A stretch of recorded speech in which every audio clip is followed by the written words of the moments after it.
Alright, we're going to be starting any minute. Had a Windows update, so that delayed things a little bit. But I'm just getting everything set up, and we'll be there shortly.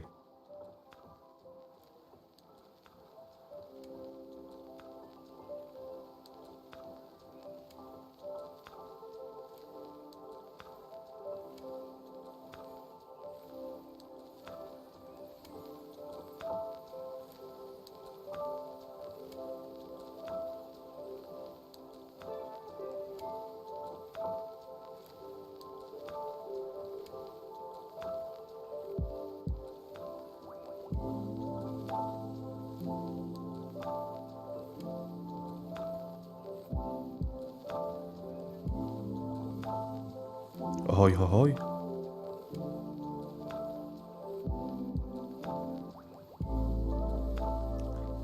Let me join the Discord. With daylight savings, we were talking about the start times a little bit more, and we got it figured out. Hello there. Hello. Hello.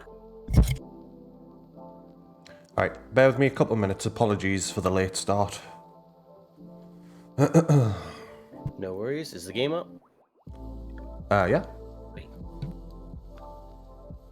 The game was offline the last couple times I tried, so. Oh.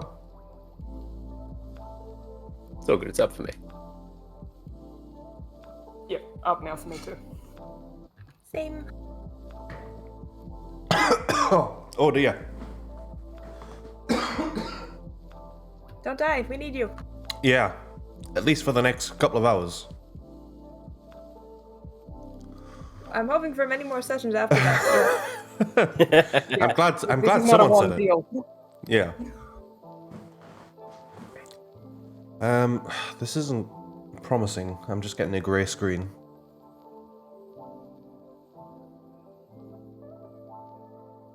Currently on one as well, but we'll see. I'm loading it now. Sometimes it just takes a long time. Okay. Yeah. I'm gonna have faith then that it's gonna load for me eventually. It gives me a second because I'm gonna have to load it up a second time for the stream view, so it gives me a minute. But yes, I guess apologies. loading I was like, oh, I had like half an hour before the session started, and I was like, oh, this update's here. My computer feels a bit sluggish. I'll do a restart, update it. It estimated that it would take 6 minutes, and it took about 20 minutes. So that's nice. Oh, I have this lovely issue whenever my computer wants to update that instead of updating within the inactive hours that I set, when I'm not using it, it updates it right when I'm trying to actually do something. Nice. So. Very convenient. Oh, yeah.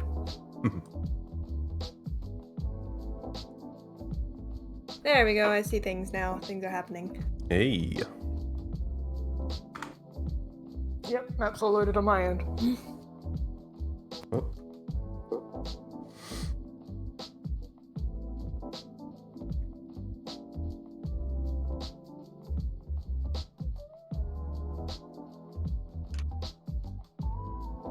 Alright. Couple more minutes.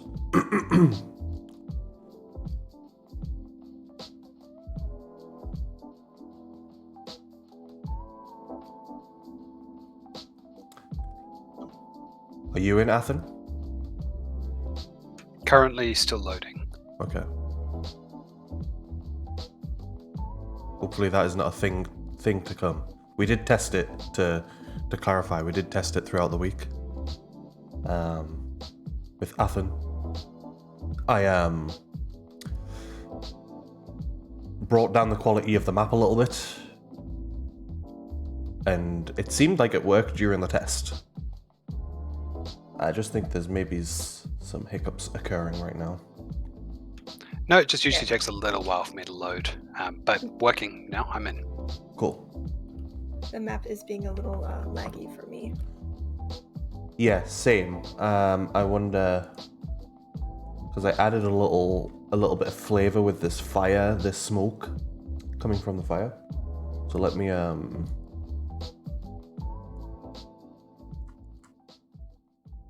Oh, cool. It's not letting me do anything with it.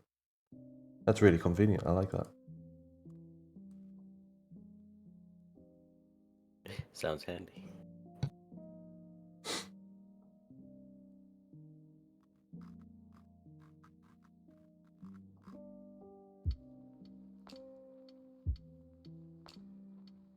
I'll turn the weather effects off.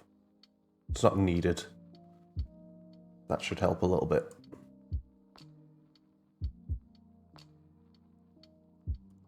Okay, not let me pick up the smoke. Hopefully the lack of snow is helping a little bit.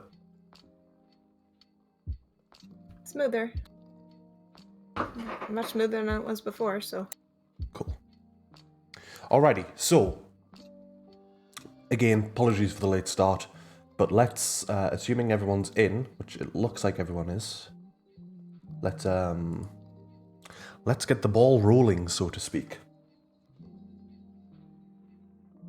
So, last we left off, oh, there's no music. Can't start without music, hold on. It's just weird otherwise.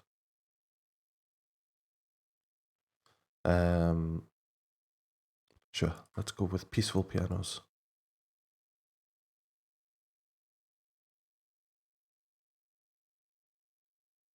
Oh no.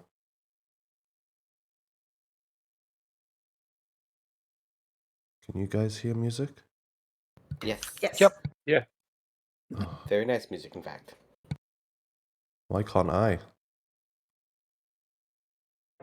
Oh, I can now. Okay, that was weird. Just delayed. All right. So last we left off, our party of adventurers, the undesirables, as they have claimed themselves to be, are or were at Balalum, sort of recouping after a fight with a bunch of Warforged, along with their creator. The man who seemingly has been the whether you want to call him a kidnapper or confiscator of Gumbop, Ordy's mentor. He is now on the run and seemingly, at least for now, out of sight.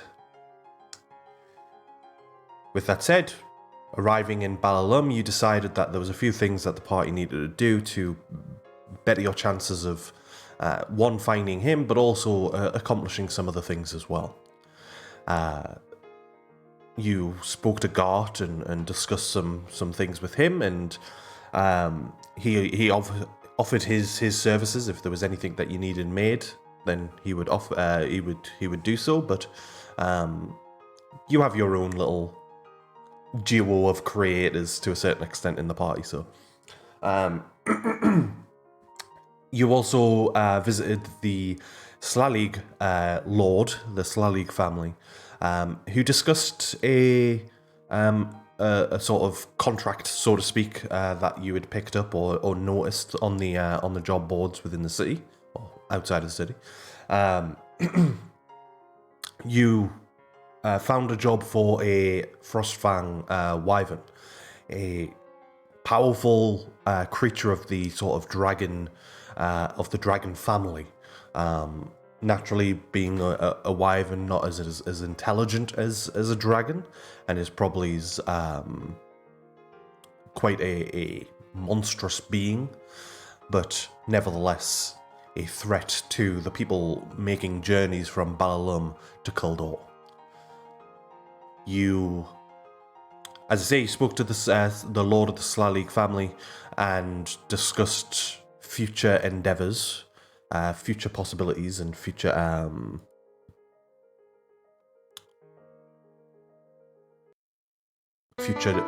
okay, that's loud. Future jobs. But for the meantime, decided that you would get this out the way for a few thousand coins, and be on your way after that. And see what you could do. There was also a discussion with Priscilla and the Slalig Lord regarding your sister and potential information that he could find out. And he did seem to be genuine in that what information he had was, at least off the top of his head, was limited, but he did remember seeing them. But also, more so, perhaps more importantly, that he would try very hard in garnering further information for you. So yeah, that is something that he will be doing whilst you are helping him. But with that said, as you sort of travel the road towards Kuldor, you found yourself or found a figure off in the distance, seemingly showing respect to the local land, showing respect to the god that resides over this land, and someone who had previously encountered the wyvern, their name being D, a blood hunter, a worshipper of Orn, and someone who is wanting to, whether you would go as far as to say get revenge or at the very least rid the land of this burden that is the wyvern. They have accompanied you on this hunt, and with a bit of a plan that honestly took me off guard. I don't expect you to make these plans a lot of the time. You just sort of off the fly sort of do what you can and do that sort of stuff. But you've constructed a pretty good plan of luring the kobold out front, whilst a team made up from Saoirse, Priscilla, and Torek sneak around the back and sort of in a pincer style attack from both sides. We had a plan the entire time, and it was to wing it. Yeah, I mean, it's a legitimate plan. Also to note, half the party is invisible. Saoirse, Priscilla, Torek, D, and the Steel Defender, which I forgot the name of. What was the name that you gave the Steel Defender, Athen? Ven. Ven? Yep, Venn. Cool. Does he run on diesel? Oh no. Oh, okay. That's awkward. I've just got rid of the chat on the stream view. Never mind. I will sort that out. With that said, the arrows from some of the kobolds come from a distant through the line of snowstorm that sort of blocks your view slightly, and Ven and D begin their approach, as do the back team, with Saoirse, Priscilla, and Torek. They also begin their approach towards the smoke from the fire of the kobolds. And with that said, we've already rolled initiative. I have the initiative halfway down. Did we go through some people's actions last turn? I think we did, didn't we? I don't think so. D and the think Metal so. Defender moved, but I don't think we did anything in initiative count. Okay. I think we did like the quote unquote surprise round kind of thing, the prep round. Yes, you did a prep round. That's right. So this is it is technically combat, given the fact that the kobolds are sort of initiating the fight in terms of attacking the cart that Athen and Audi are riding. But with that said, what would I was about to say, what would you like to do? You've already done that. So we come first to the kobold archer's turn. That's why I was wondering whether it was I'd already done initiative, because I remember them shooting. I think it was just a flavor thing at the time. Yeah, well, it was kind of a surprise round for them because they shot quote-unquote unsuspecting cart. Alrighty, so with the archer to go first, they are sort of in the snowstorm, so don't have the best view. They are going to make another attack against Athen. I'll be with, this time, disadvantage. Of course.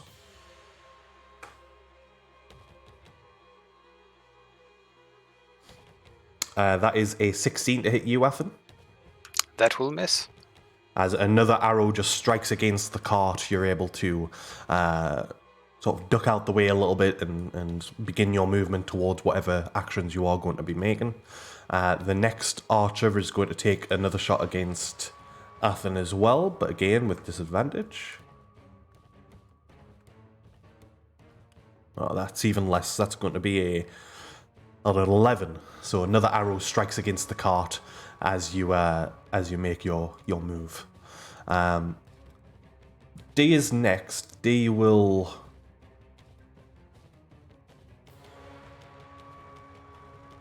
D isn't going to do anything just yet in terms of anything crazy, but will make a move. Actually, just behind this tree here. And hold his action hold their action, as if anything is to move past them, they're just going to attack the kobolds. Over to Torek, who is towards the south, sort of approaching from behind. What do you want to do? I am going to move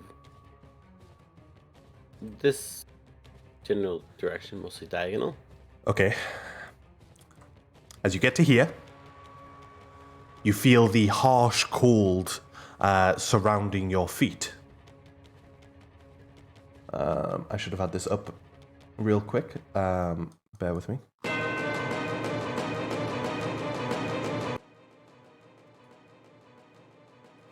I need you to make a...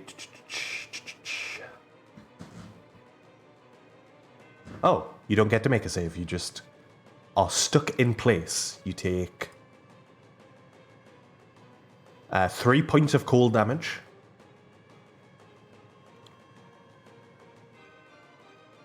As the ground around you freezes into your feet and seeps into your boots, you are just essentially stuck in place. You can attempt to escape if you wish, but it would be your action. To clarify as well, it wouldn't get rid of your invisibility to do so. No, but I think... Did the invisibility drop when I took damage? No. No. Okay. Does the ground take fire? No. Okay. Good Is try, this though. guy up here within range? Yeah, I thought it was worth it. If you can see him, then they're in range. I suppose I was more asking, like, is this log blocking, giving him any sort of cover? Oh, no. You're good. Okay.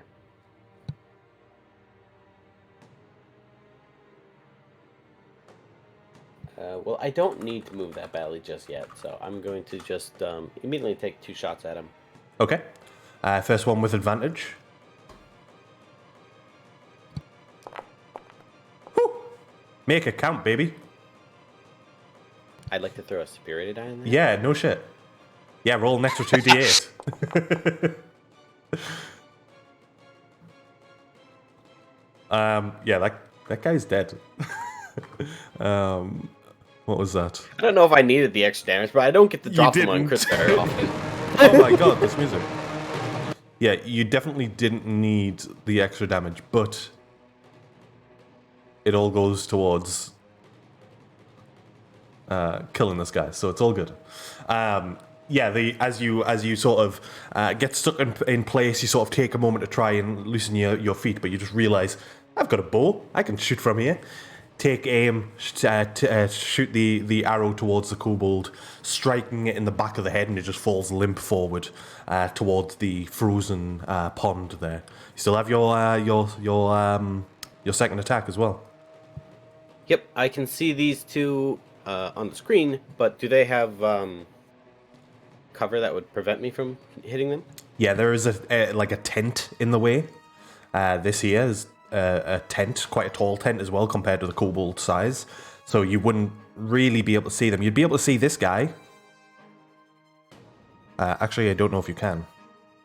No, he's just no, outside. it's like Yeah, Yeah. you'd be able to see the silhouette of this guy then, I'd say, but obviously you'd be taking your attack with disadvantage.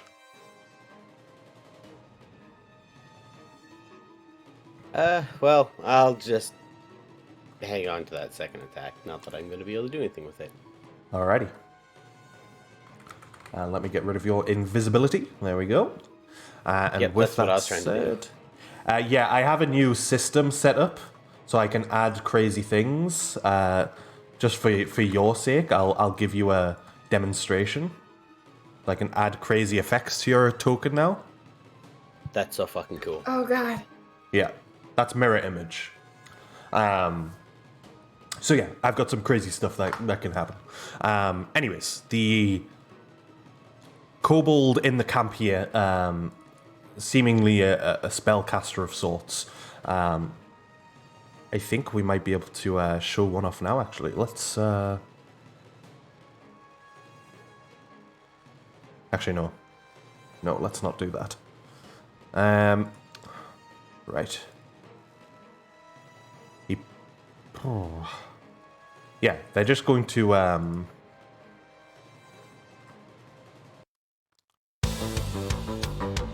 run out front here. As I rush to turn the music down. Oh, has 30 feet. Let's go there. Okay, so...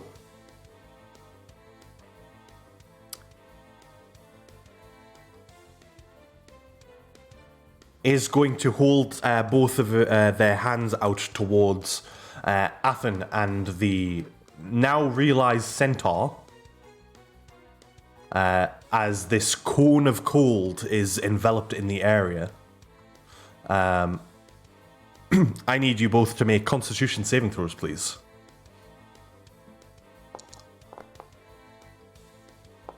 Nailed it. Ethan will use Flash of Genius to add a +6 to Audie's save. Okay.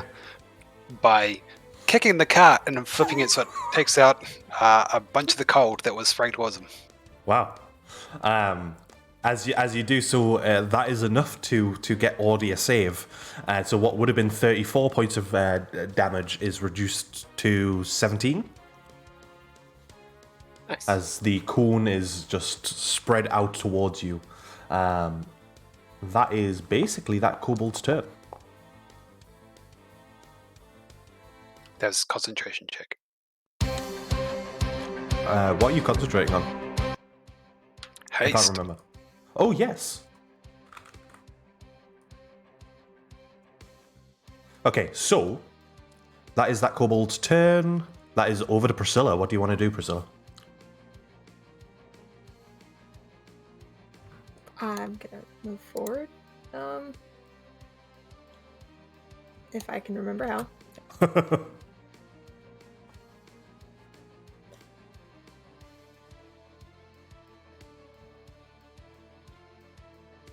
Can I see this one clearly, or does it have like cover from the tent? I'd say it'd have like half cover. You'd be able to see like a part of it sticking out from the side.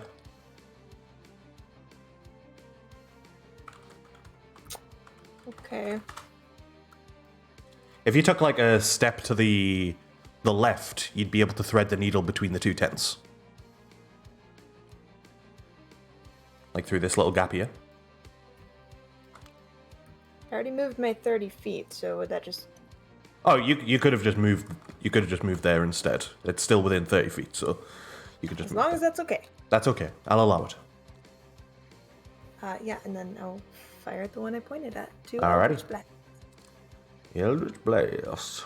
Yeah, roll your attacks. Yeah, that's definitely. Oh, they're at gonna hit. advantage, right? The first one is yes. Okay, well, there's the advantage roll then. It's not very good. Still 24 if you want to roll your damage. Cool. Is that with everything added? Yeah, so that's the full damage. Yes. Cool. That's 17 points of damage as the blast of air energy is struck through the trees. The trees sort of blow a little bit and the snow begins to fall from them as the kobold is struck from behind, knocking it off balance. The second one hits as well.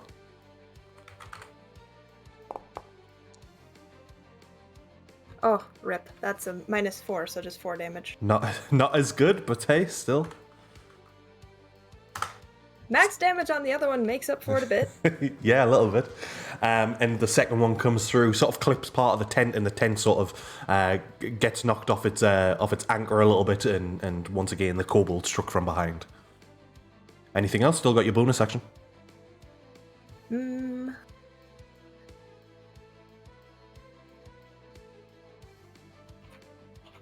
Actually, with one of those Eldritch Blasts, I would have knocked him back 10 feet.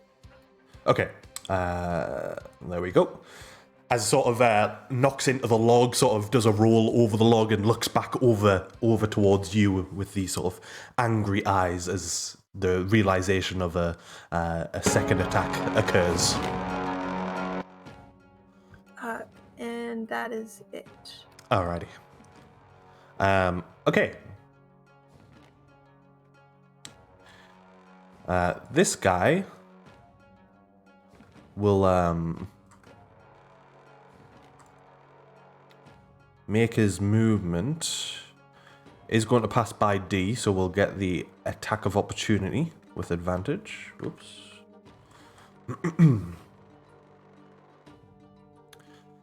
24 to hit for 11 points of damage. And D is no longer invisible as this one passes by. I believe that was 15 feet, right? 5, 10, 15, yep.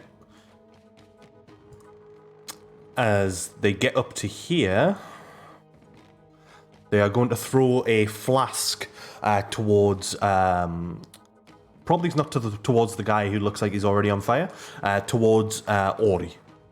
Actually, no, can't, because the range is not great on it. Yeah, way out. He's lucky because I would have caught it and thrown it back at him. Super cool style.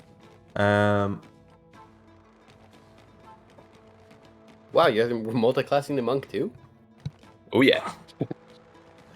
We'll instead take one of those flasks and as the kobold drinks whatever may be inside. Gatorade. Hell yeah. Alright, one of the other kobolds, realizing an attack from the behind is occurring, will make its movement towards Priscilla. How high up was Priscilla again? Just enough hovering off the ground at the moment. Yeah, so okay. Yeah. They're going to use their action to dash and get into the last. Although, no, this guy is going to use his flask. Throw the flask towards Priscilla. That is a 22 to hit. That surprisingly misses. No. I was like, really? Wow. That is only 3 points of fire damage. So the flask smashes against you. The brittle glass easily cracked and breaks, and you are on fire. Ow. As the fire catches, beginning to burn away at your clothes and your arm, probably is where it's landed. That is going to be that kobold's turn.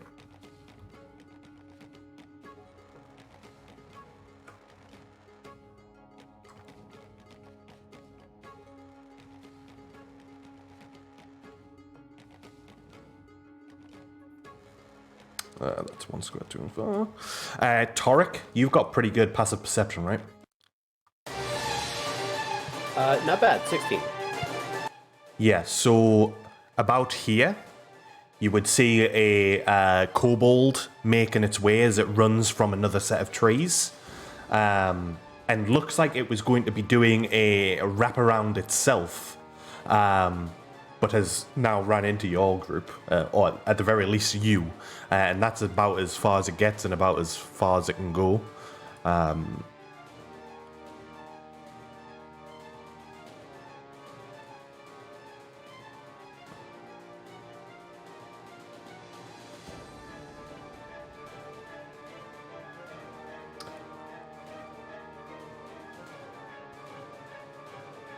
All right, this chieftain begins to shout out commands as he points a sort of spear in the northern direction, and then turns into the south direction.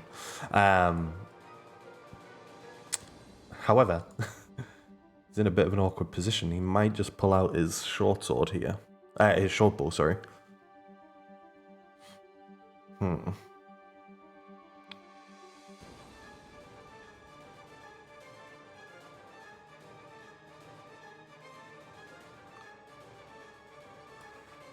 Okay, yeah. He's going to pull out its bow, short bow, and is going to make a run to here. Priscilla, I'll say that you have 3/4 cover because of the trees. So that's what, a +5, I think? Yeah. +5 to your AC. Okay, so I think this might miss. That's a 13. That is indeed a miss, even without the cover. As the arrow just gets lost in the tree, you don't even see it come through the other side. The second attack from the chieftain is going to be an 18. +5, you said, to my AC? Yeah, That's a miss. that's a miss. The second one comes through, and you're able to just sort of float out the way and dodge quickly as your reactions kick in, and you're able to not get hit by the arrow. With that said, that is that one's turn, and then it's over to Athen. All right. Athen is going to size up the one that was the spellcaster just before. Make sure it's got a clear line of sight. Mm-hmm. And take 3 shots at it. We're using the power gauntlet, currently set to fire damage. Okay.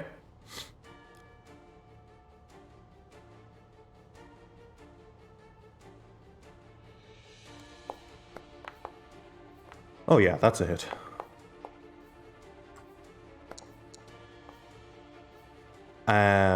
You get three attacks now? God damn.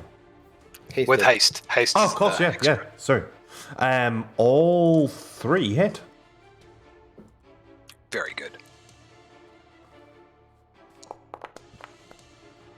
Oh, it took the damage button away from me.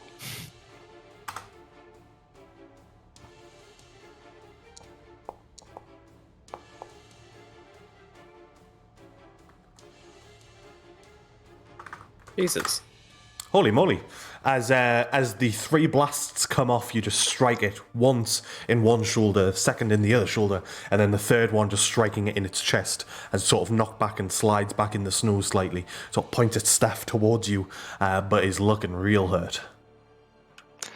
Audie, do we want to go flank around to get towards them or keep running? I'm going to go straight in. Okay. Athen is going to get a little bit more distance in that case.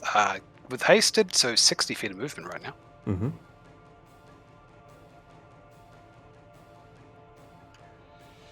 There's another archer this way, and he's going to run backwards. Nope. Simpson. Sending in the Steel Defender to attack the caster as well.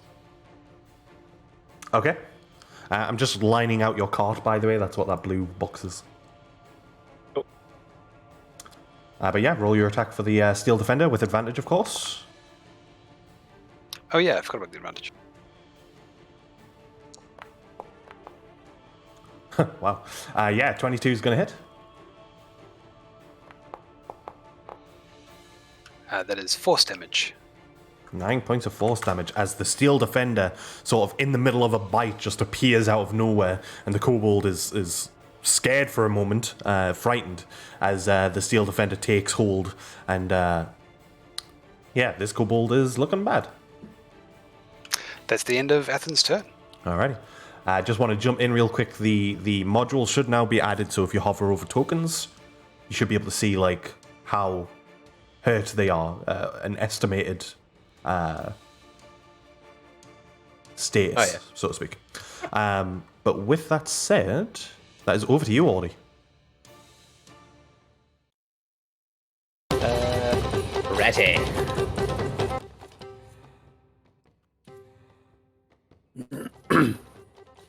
Alright. I'm going to, hopefully, unhitch from the wagon with ease. Yeah, I would have Need to- imagined that you would have made sure that that would be a possibility before. Ooh. Alright. In that case. Alrighty. I'm gonna go. Oh, I boofed it. 30, 35, 40. Running around the tree to get to the spellcaster. Mm-hmm. And I'm gonna take a Fuel's Anvil hit. Alrighty. I choose you, Chaos Breaker. Yeah, it's gonna I hit. honestly think this is my first hit in I think about 20 odd sessions with Chaos Breaker. I think the last time you hit with a Chaos Breaker was with Fendril. I'm gonna use that anger that I've just found and roll damage. And Rage. What? The barbarian is coming out. For 16 points of damage. 16. As the Chaos Breaker slams into the form of the kobold falls limp, and the blood begins to stain the snow around your feet. Fantastic. And then I think I had 5, 10, 15, 20, 25, 30, 35. I have 5 more feet, so I'm just going to boop my way down there, and that's it. Alrighty.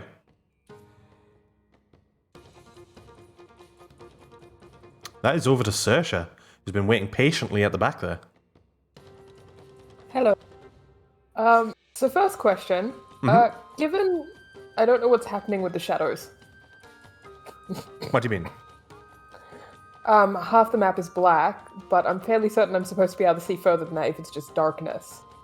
Or is it? I would need to. the weather, not the darkness. Yeah, I would need to see Yeah, your that's what I was checking. screenshot. But there is, you can yeah. only see as far as 60 feet out because of the weather. Yeah, okay. That's what I was checking. I'm like, if it's the weather, I'm assuming, not just it's dark. Yeah. Yeah. I was Yeah, just checking because so- all I saw was shadow. Yeah. Right, you should still be able to see 60 feet though? Yeah, no, I can see that. That's okay. I was just Okay. checking because I know that I have Just- 120 feet. No, But I yeah. just- And it's white instead of Yeah. black. Yeah, it's not Yeah. actually shadow, it's the snow that's blocking your vision. You can still see Yeah. silhouettes beyond that vision, beyond that distance. It's just any attacks made beyond 60 feet are going to be with disadvantage, that's all. Yeah, no problem. All right, in that case, she is going to move up towards. Would she have noticed the guy down here? Yeah, you've got really good passive perception as well, so I'd say yes. Yeah. Okay. Okay. And that case, did she see any silhouettes beyond that little dude on his own? No, none that you can see.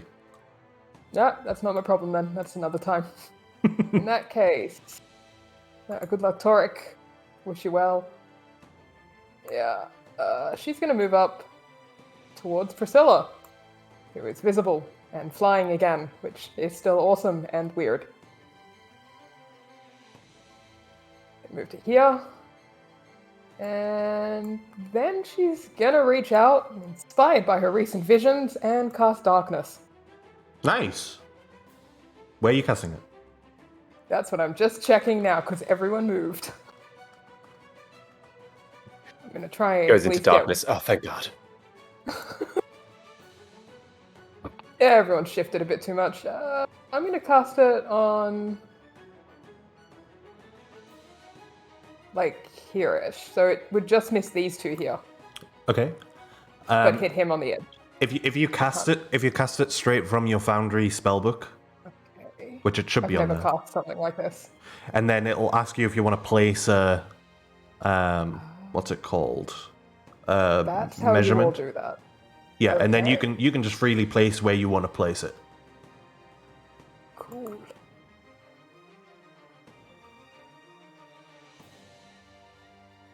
You can move it once you've put it down as well, so don't worry about. It's not coming up for me. Okay, what's the? Oh, you've posted it. 15-foot area. Yeah. Sorry. First time casting. It's alright. So, about Yeah. there? Yeah, just trying to hit them. Alrighty, yeah. So you all, well, mostly Saoirse and Priscilla, you see this orb of complete darkness. Your eyes don't pierce it, as it just sort of appears in the area. That will reveal you, Saoirse, so your invisibility is gone.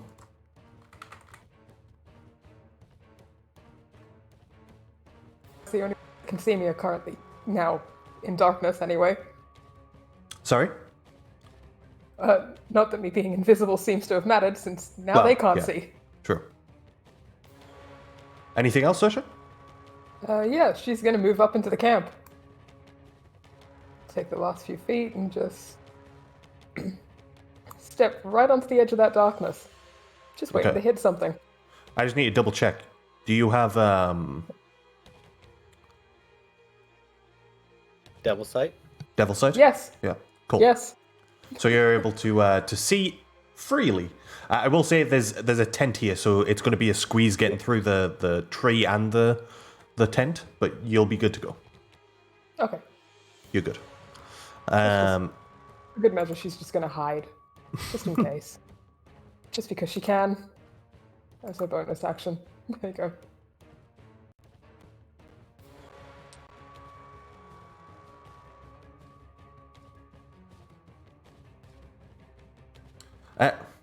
How much movement did you use there? I From feel like here? you were at 20. Yeah, I might be further down, but I started down just past Priscilla. I think I... Okay. I thought this was 20 feet. Oh, no. No, I was just behind her. Okay. Because I moved, Yeah, I moved to there, just in front of her. I think that looks right. Yeah, because I think I started, down It's all here-ish. good. I just didn't I didn't know where you started, that's all. Alrighty, so the kobolds are making movements, making turns. This guy here, who is in darkness at the moment. Oh, he had that. Too far gone now, I think. Huh.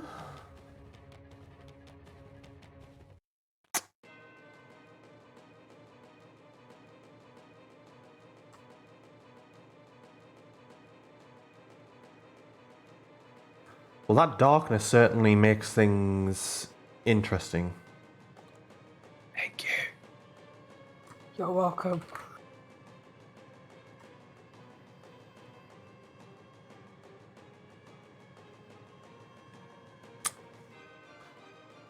This guy is going to cast a fire shield upon himself, though you can probably only hear it.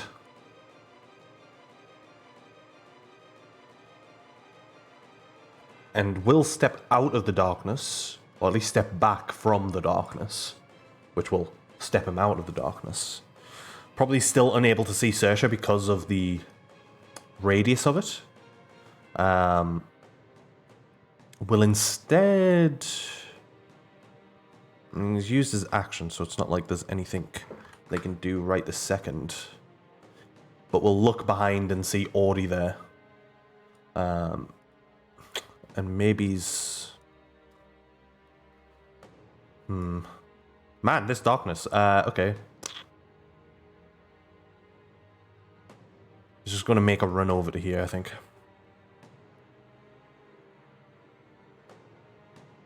Alright, that brings us right to the beginning of the round with the archers. Or the archer, the one that's left.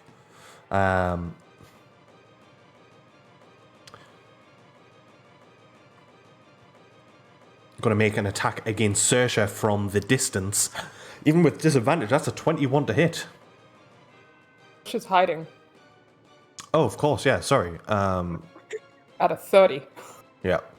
Okay. Not good enough. You needed a 32. No. Yeah. Oh, These yeah. kobolds are really perceptive. They're not. They're dragons, Saoirse. They have true sight. Well, in that case, it'll be an attack against Audie. Does a 21 hit? Sorry. It does, Don't- yeah. Okay. That's 5 points of piercing damage Hey, 2 points. as the archer takes shot from the distance there. D, we'll trust that you have that kobold dealt with. Does D want to approach this fiery, burning kobold that's currently on fire? Probably.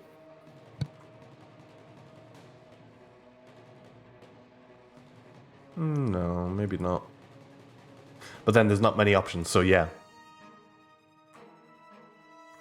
Okay, what's going on?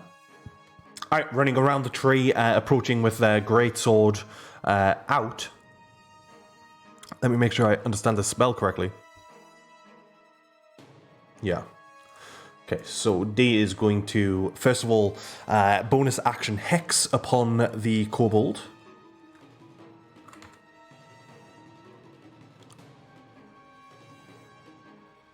And will attack twice with their greatsword. That is... Ooh.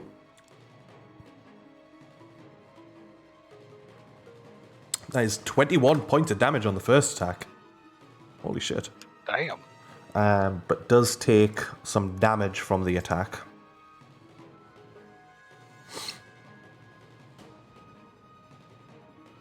That is 11 points.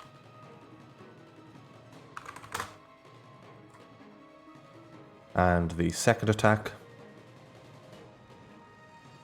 with another d6 from the hex. That is 17 points of damage and another 2d8 points of damage to D. Another 10 points of damage. As D gets burned by the shield, it is over to Torek. You take points at the beginning of your turn. That is 4 points of cold damage. That is not fun.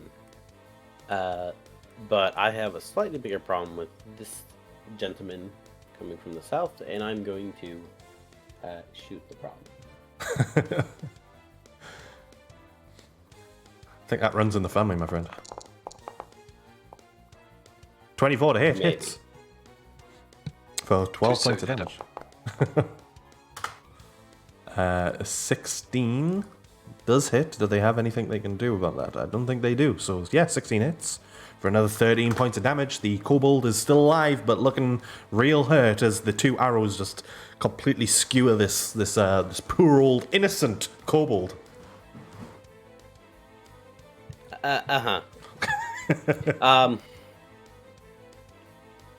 know what? Screw it. I'm going to Action Surge and break out of this this trap sorts. Okay. Yeah, roll a athletics check for me, please. Not my strong suit, but not terrible.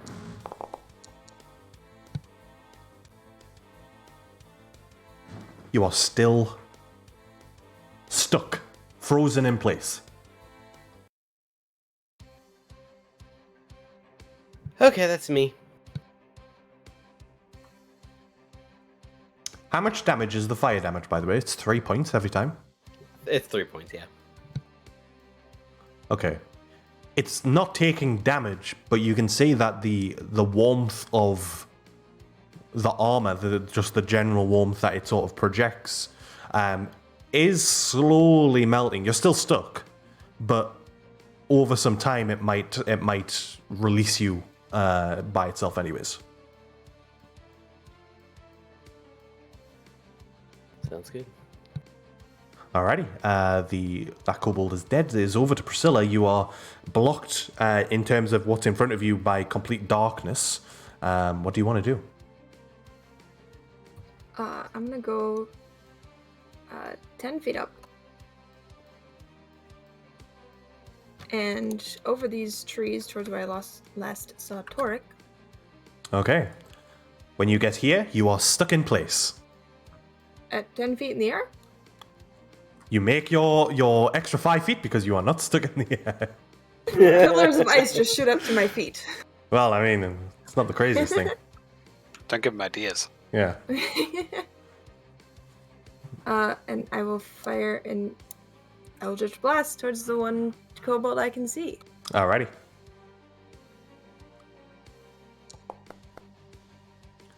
Believe that is going to kill it, but roll your damage just in case. Does max damage do it for you? Yes. That poor kobold, innocent kobold, is just blasted as his body falls limp and just gets blasted into the tree behind him. Dead.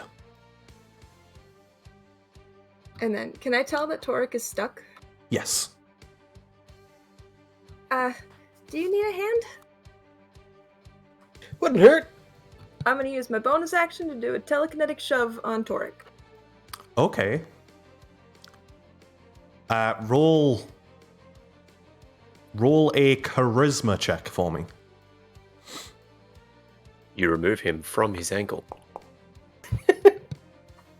You begin Stop to giving Adam ideas. you begin to push, but the ice begins to break around his feet. I'd say that you've got a little bit of movement now, Torek. You maybe's got 1 foot free, but the other foot is stuck, so it's still unable to move. You're just that step closer to being freed.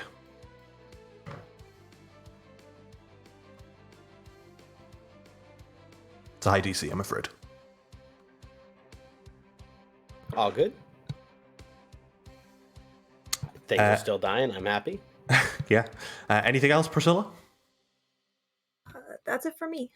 Alrighty. This kobold, who is close to Ori, and did drink a potion. I need Ori to make a dexterity saving throw, please.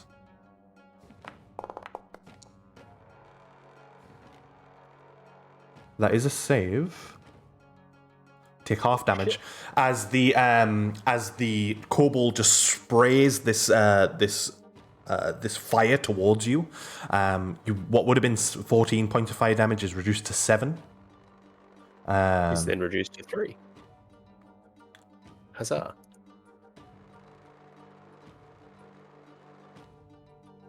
And then I think that's all it can do. Yeah, we'll make movement to get some cover behind some tree here. This kobold, who's also in complete darkness.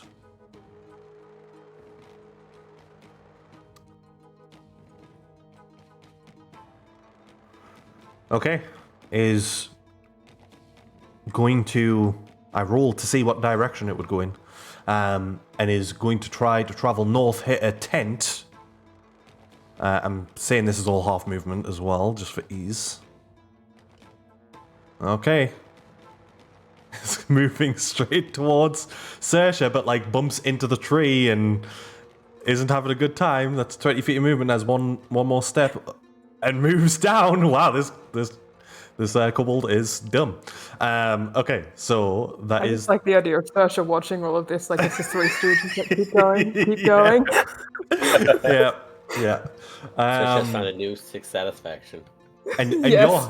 you're hiding, so it's not like you're making noise for it to even try and swing a lucky strike towards you. So that's going to be its turn. Okay.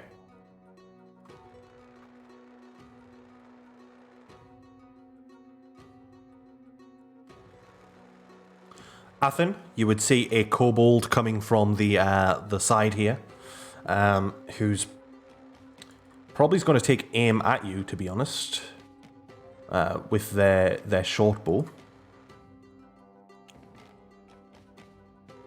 The first one being a 13 to hit, which I assume misses. it misses. The second one being a 22 to hit. That'll hit. And Ethan will use shield so that it doesn't. Okay, the arrow strikes, and real quick you utilize the shield, and the arrow just bounces off and lands. The arrows look pretty nasty. They look like they're coated in a poison, so you're quite You're glad that you did that. And I think I can do this. And it should adjust your AC accordingly. Nice. That is so cool. Adam, Yeah. I never put the fire out. Oh, thank you. Thank you so much. Let me double check what that damage is. I think it's just another D4. But let me double check. Yeah. Thank you for the reminder. That is 2 points of fire damage. Okay. Alrighty. This kobold, let's see what sort of fun adventures this guy has.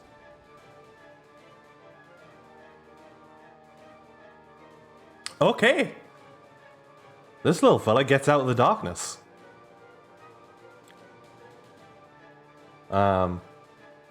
That's disappointing. Yeah.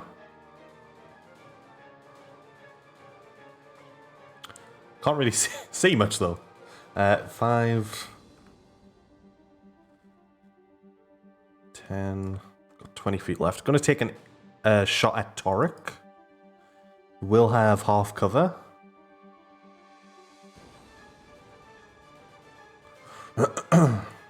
Wait, no, I can't catch arrows yet. Not yet. First one's a 12. Nah. Ooh, second one's a 20. Dirty 20. You said I had half cover? Yeah. So it's +2. Yep, I think that still hits me. Let me just double check feature quick.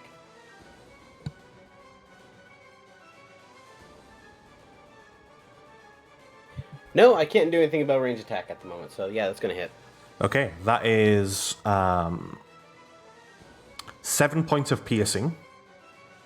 Plus... Oh, that is terrible damage. 3 points of poison damage. Those 3 ones. And I need you to roll a Constitution saving throw, please. Can I throw a superiority die on that? Just Wait, to can I? just to double check, are you immune to poisoned? The status poisoned? I don't think so. No. No, I'm not. For some reason, I thought you were. Maybe I'm thinking of something else. He can be. Sure, it could be. You can, I think, if your feature allows it. I think it allows it for saving throws, right? It allows certain saving throws. I think mostly wisdom and charisma saving throws. Oh. So If that's the I think case, that's then gonna no. hit me.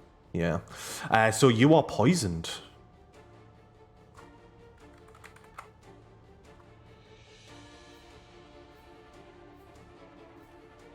Okay.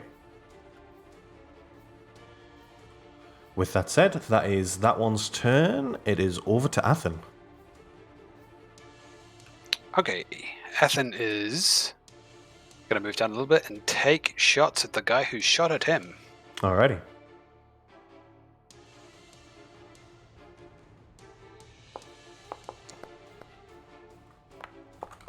Yeah, intelligence, wisdom, or charisma saving throws. I can't do anything about con.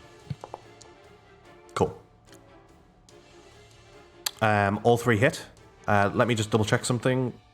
Yeah. This guy here, right? Yep, that one. All 3 hit. The last one just hits.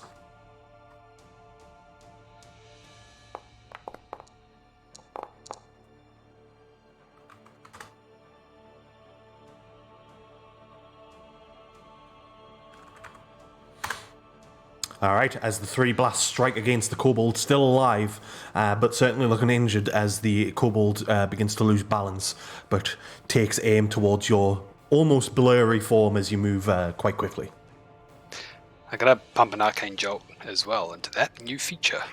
Okay. Basically just adds 2d6 damage. Oh, nice. What does that look like as it takes... as it strikes the kobold? Nice. Very nice. Although these shots currently coming out of the gauntlet are sort of like a thin, fiery beam.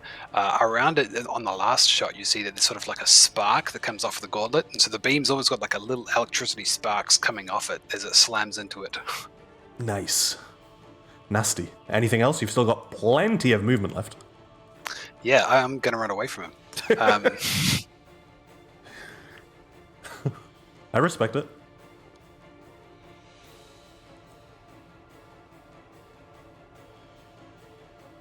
Keeps going around the tree. Yeah, actually, just gonna stay there for now. Alrighty. And send the Steel Defender in for the guy who attacked Audie. Okay.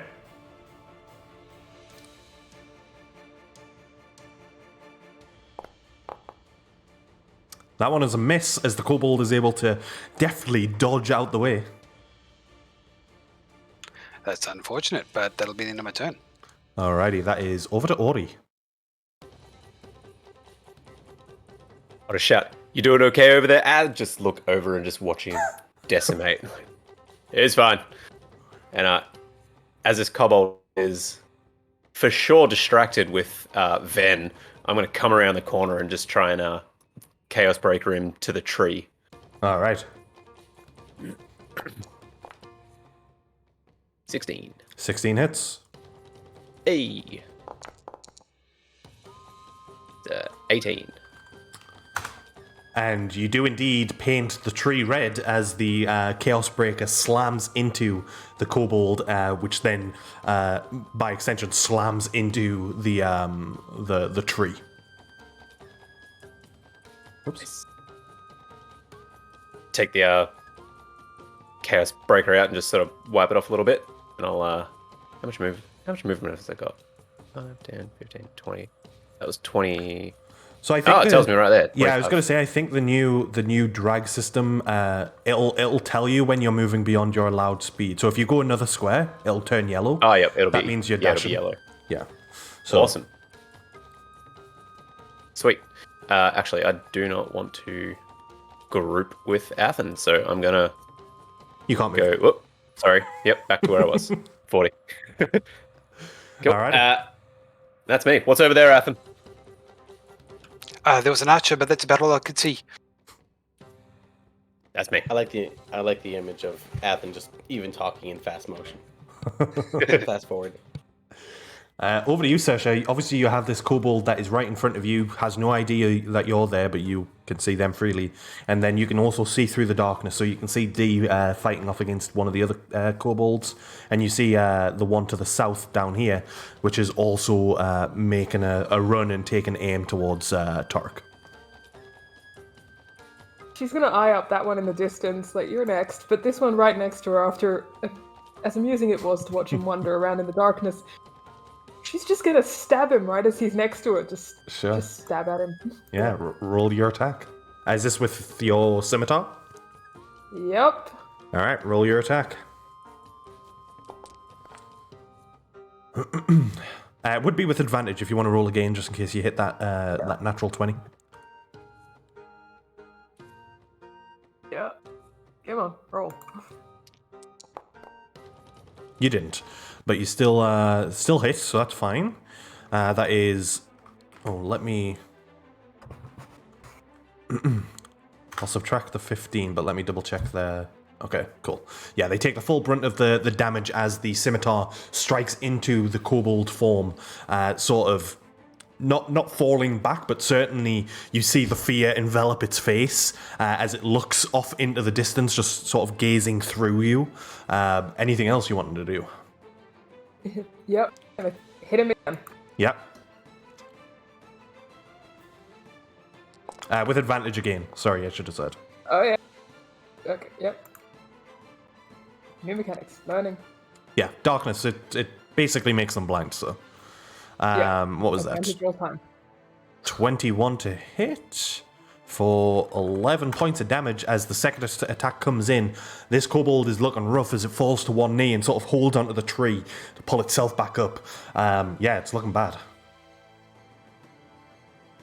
Just gonna kind of smile at it in the darkness. Not that I can see, but she's loving this new power.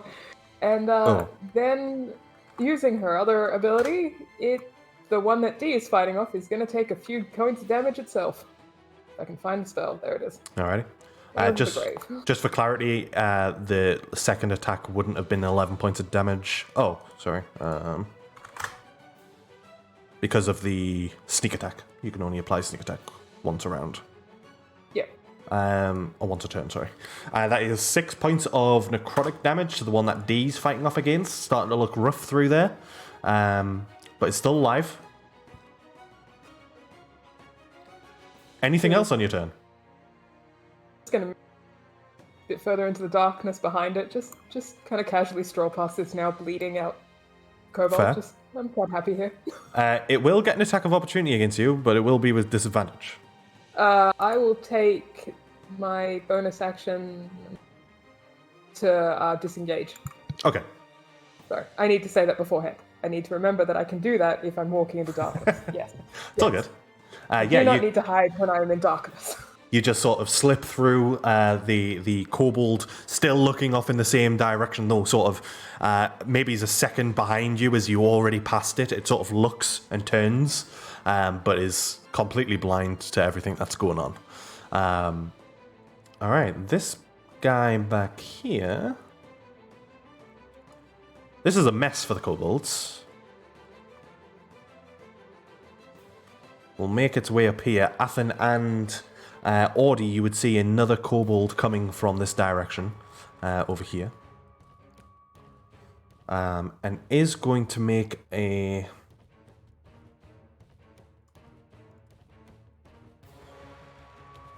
You know what? No, it's going to cast this spell as its form begins to blur and it casts Mirror Image as duplicates of the kobold appears. I'm just enjoying using these effects, that's all.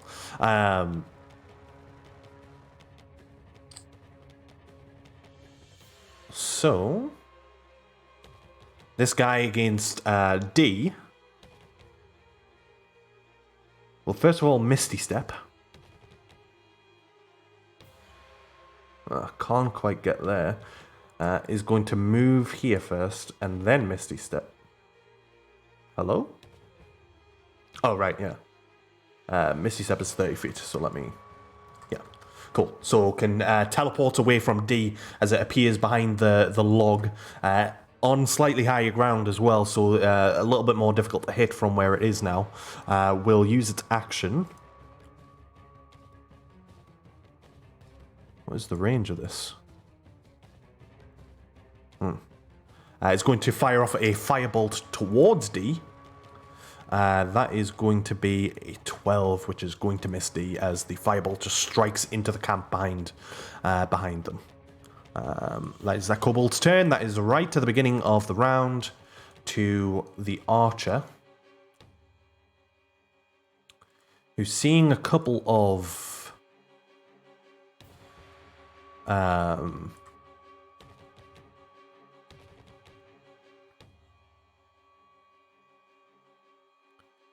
silhouettes down here. Will move down and is going to take an attack against Torek.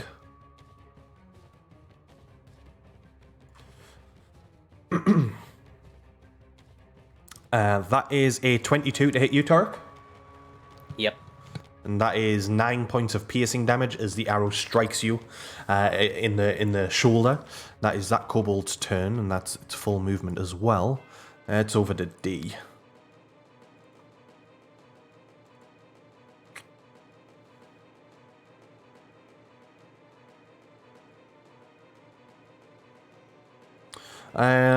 Okay.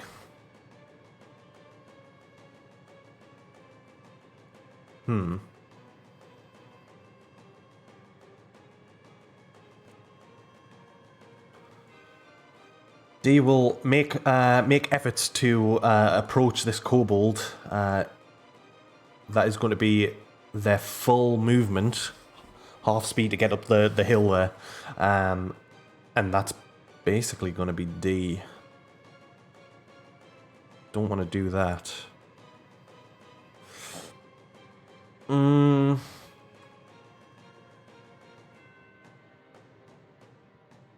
They'll use their action to get up in there. hop over the log, get within melee again. That is over to Torek. You take a d6 point of damage. Whew, that is 6 points of cold damage. Okay.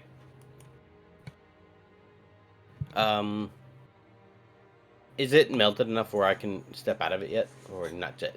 No. I will notify you when that happens, if you don't break out of it before then.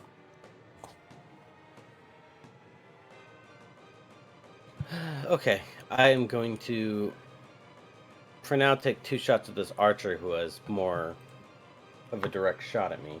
Uh-huh.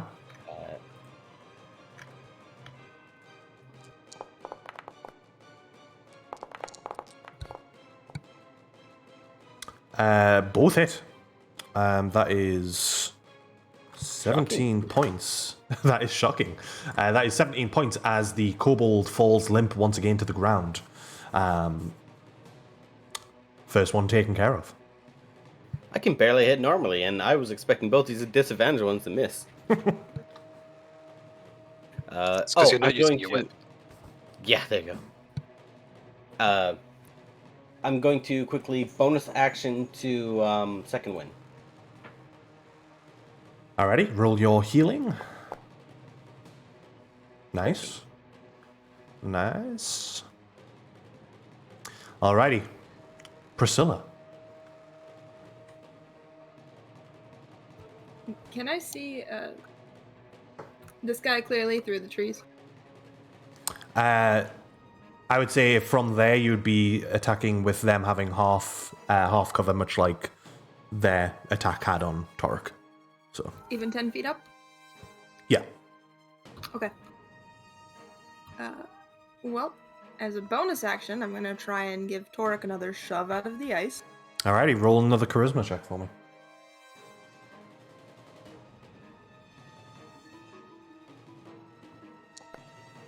Oof. Oh, No further help granted, as Torek still finds himself frozen in place. Thanks for trying. Who'd have thought our biggest enemy here would be the ground?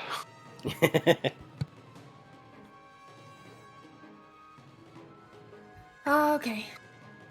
Well, in that case, I'm going to move over here Mm-hmm. so I can throw my 2 Eldritch Blasts at the guy. Mm-hmm.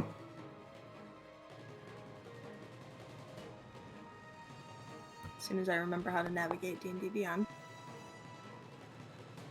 The first one misses as the kobold ducks out of the way. Oh, and the second one close. misses as well as it sort of spins and turns and takes aim with its bow. Okay. I duck back behind the tree, so it's still 10 feet. Alrighty. Alright, this poor guy is still alive.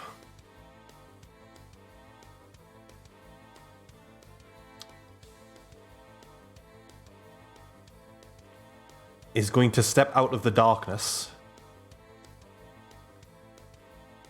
Or find itself stepping out of the darkness. Can't really justify seeing anyone. Priscilla and Torek are definitely covered by this huge tree here.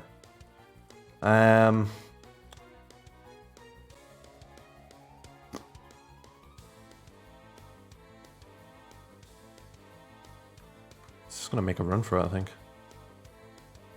Just run up here. Oh, I forgot again. Fire damage. Oh. 1 point of fire damage as the fire begins to sizzle away. This guy can only really see one person. Well, 2 people now, I suppose. But doesn't really have the distance for it. Just going to chug a potion instead. Chug, chug, chug, chug, chug. Alright. This guy up here.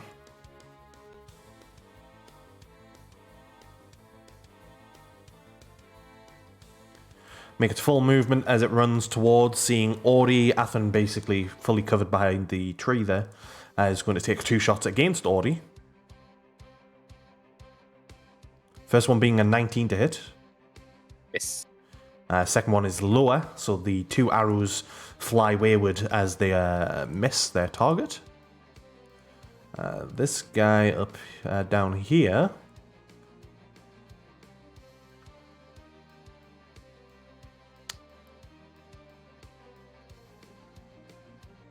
It's going to make their movement down to this tree here and take aim towards Priscilla. I'll still say you've got +2 to your AC because you're sort of amongst the trees there.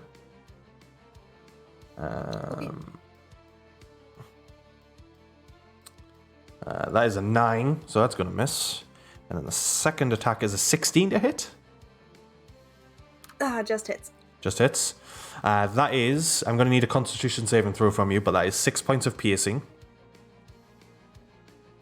12 points of poison, and as I say, that Constitution saving throw, please. Why? I'm gonna throw a D4 on that. Okay. 14. Ooh, interesting. That is enough to save from the poison. Although you feel the poison taken hold, you are not poisoned. You still take the what was it, 12 points of poison damage. You're just not affected by the poisoned effect. And that is going to be that kobold's turn. That is over to Athen. Okay, Athen is got no one in view from behind the tree, so let's keep shooting at the, assume was the same dude that's just come up here. So 3 more shots at him. Mm-hmm.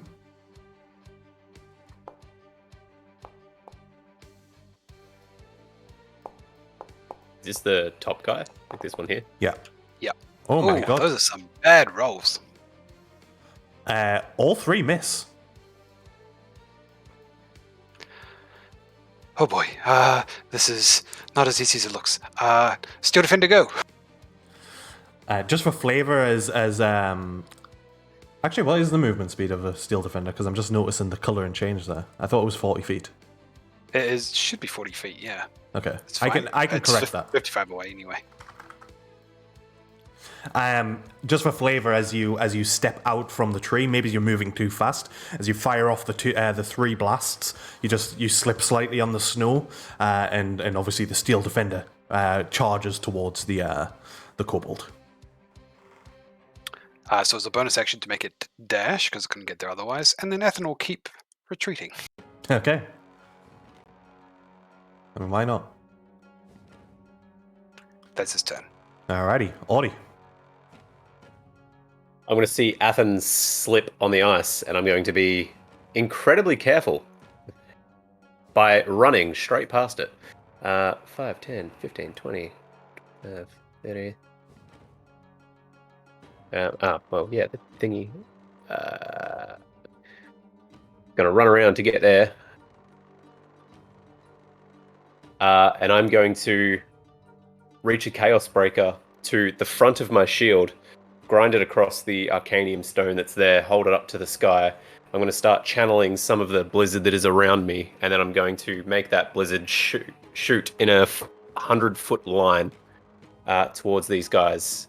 As electricity sparkles from within, I'm going to cast Lightning Bolt on these guys. Nice. Now I just need to read Mirror Image to see how that operates with something with a Dexterity saving throw. If it even does. Whoop, sorry. I don't think it does. I think it just does it. I think it just hits. So that's a Dex save, if I remember correctly. Yeah, 16. The one with the mirror image rolls a 21. Holy moly. And then the one that is engaged with the Steel Defender, with Ven, is... that is an 8. So the one engaged with the Steel Defender takes, what was it, 23? Still alive, but barely, as the bolt of lightning just tears through it, sort of clearing this path of snow as well as it does so. And then the one at the back takes half damage. Just 11. And let me just double check. Mirror Image is not a concentration. Cool. So yeah, both are hit. The one at the back, the multiple images of this kobold dodge out the way, slightly struck by it. But the one at the front is definitely looking way hurt and very close to death. Super. And then from that, I'm going to take a page out of Athens' book. I'm going to go behind a tree. All right. That's me. Alrighty. Susha. Alright, well, her victim walked off, and she's kind of annoyed by that. Yeah, I mean, who would have thought they would have ran away from the orb of darkness when they eventually found their way out? How dare they? How dare they? Alright, in that case... Just deeply irritated by this. From inside the darkness, she's just going to cast 2 Eldritch Blasts on him. Alrighty. How dare you run away from me? As a point for future reference, you can cast darkness on an object you're holding. Yes, I read that after I cast it. Yeah. Yeah. But no, Okay. you still technically have advantage on your attacks, whoever you're attacking from this darkness. Yep, because no one can see you. Yeah. This dude Alrighty. right here. They've got a little bit of extra cover because of all the trees that are in the way, but as I say, you've got advantage on the attack. So if you want to roll your attack with advantage, Advantage beats a +2 in my book. 25 beats a +2 in my book. That is 13 points of damage, and it is indeed dead as you finally kill one of the your victims. Yeah, that one falls limp. You still have your second one. Yeah, in that case, she's... Alright, there's sounds of fighting coming from above, up there. Yep. Is there any more coming from below her that she can't see? I don't think there is. From where you are at the moment, you wouldn't be able to see anything to the south. Yeah, alright. Just gonna step up, and I don't think she can see anything anyway. You Where's everyone can. going? You could probably see this guy, but he's going to be really even more difficult to hit. There's going to be 3/4 covered added for him, but you still have advantage on the attack if you're staying within the darkness. Sure, why not? I'll hit him. Sure. Roll your attack with advantage. It gets a +5 to its AC. Yeah. Not enough, as the Eldritch Blast is blasted into the log, and it sort of slams against the log, cracking it slightly. Said she's just gonna move. Stay inside the darkness. She likes it in here. It's nice. Yeah, sure, at home. Yeah, Who would have she'll, thought? Start heading down towards. Yeah, I know, right? So odd that the tiefling would like the darkness. Yeah. We'll just start heading towards Priscilla and Toric because she keeps hearing them struggle down here for some reason. No idea why. For some reason. Can't imagine why they'd be struggling. I mean, it's just the ground. It's fine. All Nice right. elemental. I thought that too. I thought, it's the ground. This won't be so bad. I'll just break free one of these turns. How's that going? I'll run out of enemies to kill eventually. Narrator, he did not break free one of these turns. No. Actually, Legend has it, you still try to break free. That's it. That's where I wanted to be. So basically just on a loop cool. in the darkness. All right, this wizard kobold has 2 victims to the south there that it could potentially take advantage of, and will.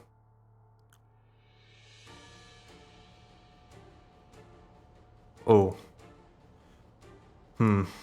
Okay, so a couple of things are going to happen here. Turk, this is automatically going to hit because you cannot dodge out the way of something.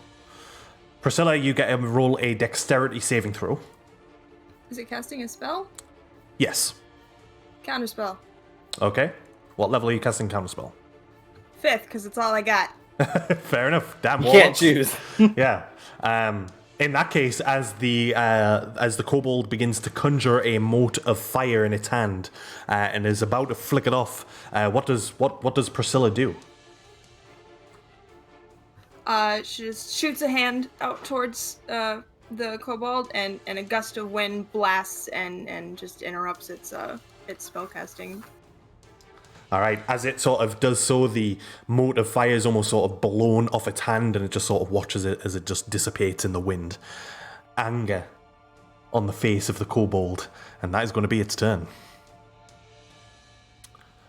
This guy up here, constantly being chased down by D, is going to cast Hold Person on D. And D's mutation allows for advantage on magical effects, so has a good chance of succeeding. Jealous. Oh, wow. Okay. Rolled a 1 and a 5, was it? Which brings it to a 12. D is held. On second thought, I'm good with blindside. Yeah. As D finds themselves held, the kobold will retreat slightly further as well. Up here is good for him, for the kobold, but kind of wants to make a run and get out of danger, or at least initial danger, as the kobold retreats slightly and D finds themselves held. It is D. Can't remember hold persons at the end of the turn or the beginning. The end of each of its turns. So D gets to roll again.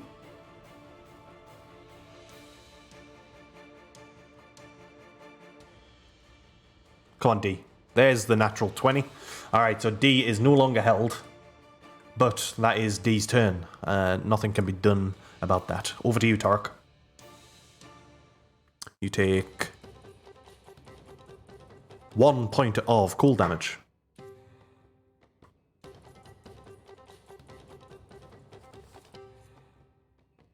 Tark? Oh, sorry. I didn't realize you were saying me. Okay, 1 point. Yeah. Done. 1 point of cold damage, yeah. I assume I can hit this person mostly unabated. Which one are you? Yes.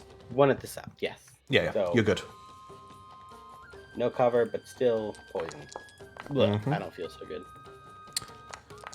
Doesn't feel I so good want as to- he rolls a 24. What were you going to say about I was the... gonna- Sorry. No, nothing. Oh, I want to throw a Spirited Eye to hit on that second one. Okay, go for it. So that is a 14 to hit instead. 14, the second one still misses despite the superiority die. They're failing me. But the first one hits as the arrow strikes the kobold. Anything else, Tark?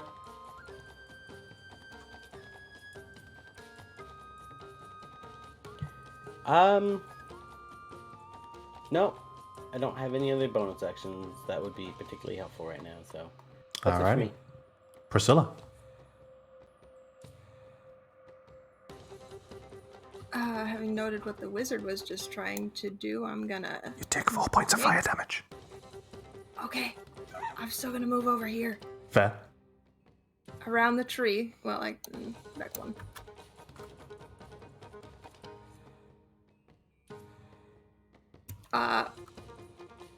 I'm gonna try and free Torque once again with another telekinetic shove. Do you get to choose which direction he's shoved? Either away from me or towards me, so I'd choose to shove him towards me.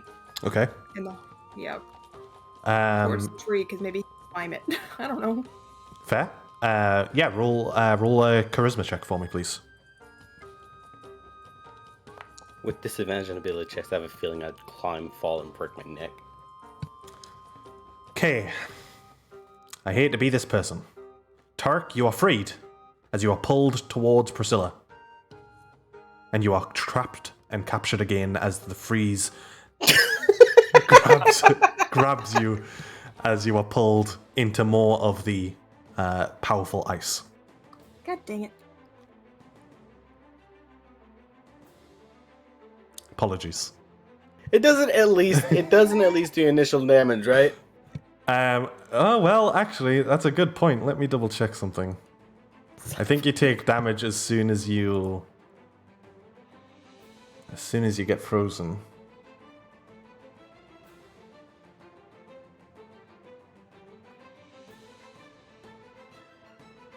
No. I can't remember if I dealt you damage at the beginning. I don't think so. Okay. But no, you don't take damage as it freezes you. It's at the end of your turn.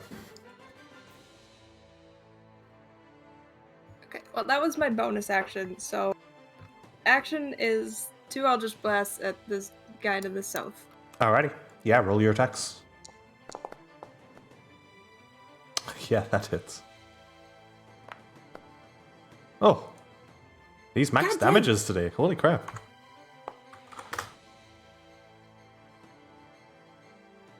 Yeah, that adds up. As the first blast is struck towards the kobold, completely blasting its shoulder, and the bow almost drops out of its hand. But the second one misses, hitting into the tree beside it. And that's it for me. Alrighty. This guy over here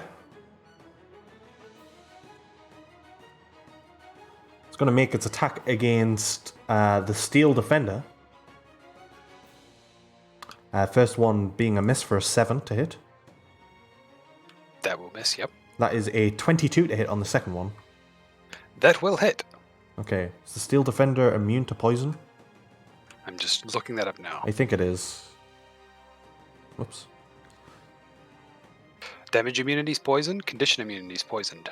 Okay, so it's not going to take any of the poison damage, but it will take 6 piercing as the kobold just shoves its short sword into the some of the gaps in the form of the steel defender.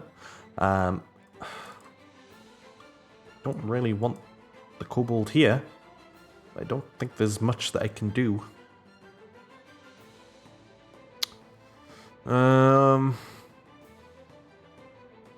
Sure, yeah, that's going to be the kobold's turn. Over to this guy.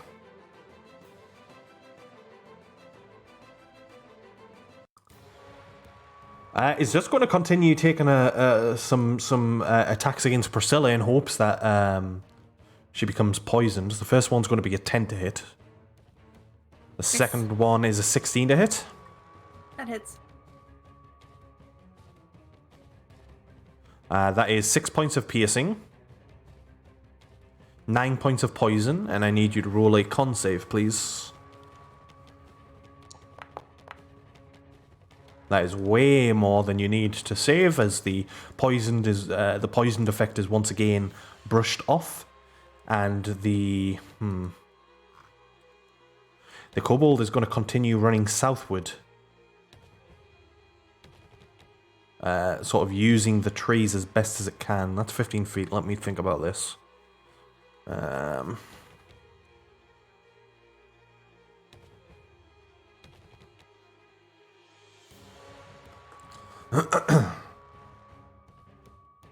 As it tries to use the trees in its retreat, is over to Athen. Okay, Ethan is going to attempt to finish off this kobold that he missed 3 times last turn. Yeah, let's keep shooting.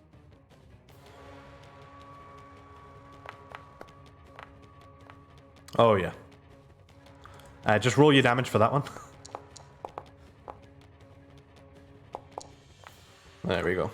The first attack is enough to kill the kobold as it strikes against it. Great. All right. From here, the target in front of Ethan with the mirror images. He's like, oh, okay. Let's see what we can do. In 2 shots at that one.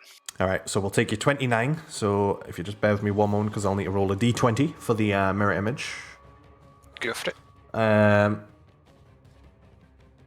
As your first bolt against it, your first attack with the power gauntlet against it, strikes against one of the duplicates, as it does not hit the main kobold, but dissipates one of the duplicates. Getting easier to hit every time. Let's go again.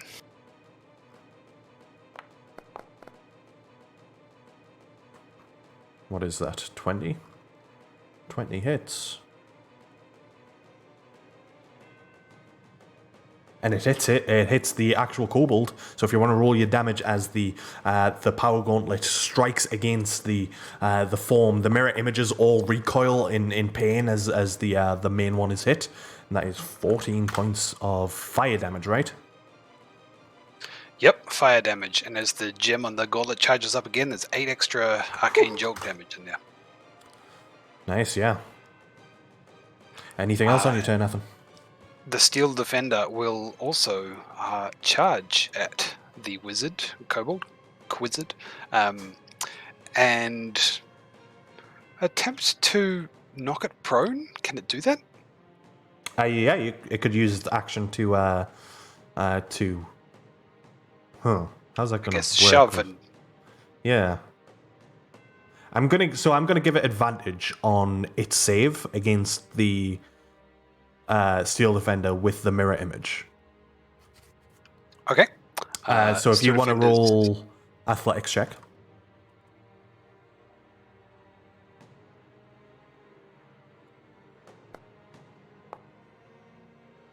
Ooh, It rolled a natural 20, but its bonus does not beat a 23, so it still is knocked prone. nice.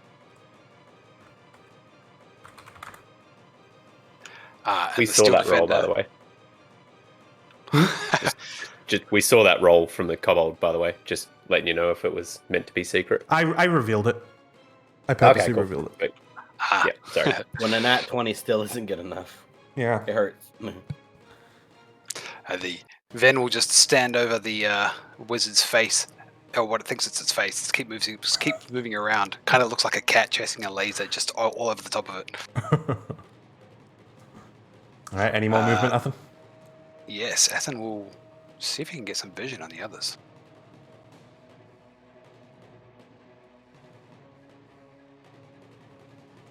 You see the orb of darkness here that you don't know who casts it, but it's blocking a lot of your vision. I think Ethan will stay here for now then. Alrighty. That is over to Audie then. Audie, you see the form of the Steel Defender take down the Kobold, and although its images is still duplicated, it is now in a vulnerable state, shall we call it? I'm gonna swing at it. All right. Do you want me to remind you about your fuels? Got it. Probably. Whoa. That is so many dice. Roll with advantage. You would have advantage against the kobold. Okay. So a 23 is going to hit.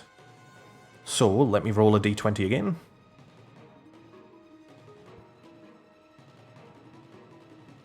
Oh. Let me double check. Okay, it just about rolls the amount that it needs to as another image is shattered. The attack does not deal damage to the kobold, but another duplicate is dissipated.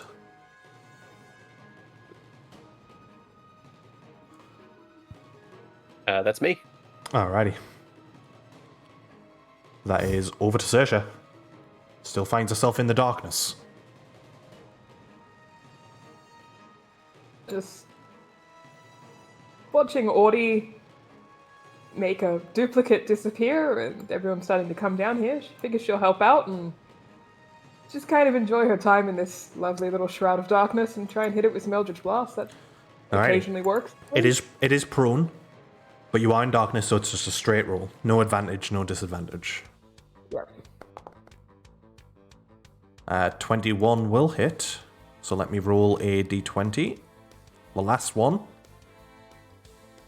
The final image of the kobold is dissipated, and the mirror image spell falls off the kobold. A 13 misses. as the second Eldritch Blast strikes towards it, just strikes against the ground and the snow beside the kobold as it sort of dodges and rolls out the way. You can't see her, so she's just glaring as she just casually strolls a little bit higher, just stepping off to one side. Not moving out of this darkness. She likes it too much. It's nice in here. Little safe space. Yes. Alrighty. Okay, this kobold.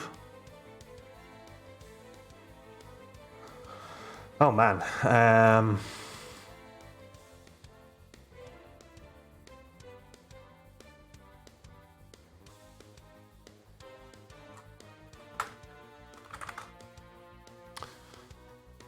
Whew.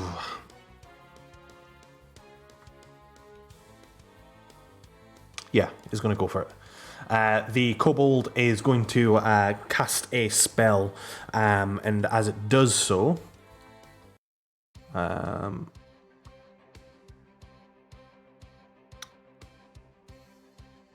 its form begins to flicker, and I need to roll a d20.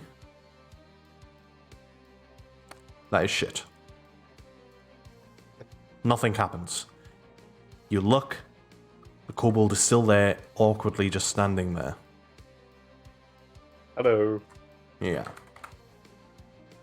But, as a point, the kobold does stand up.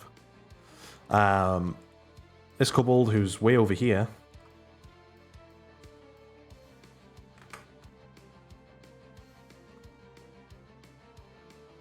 is also going to make a run, using its action to dash.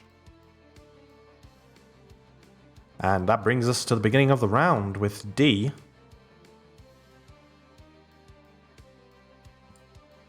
Who will also dash.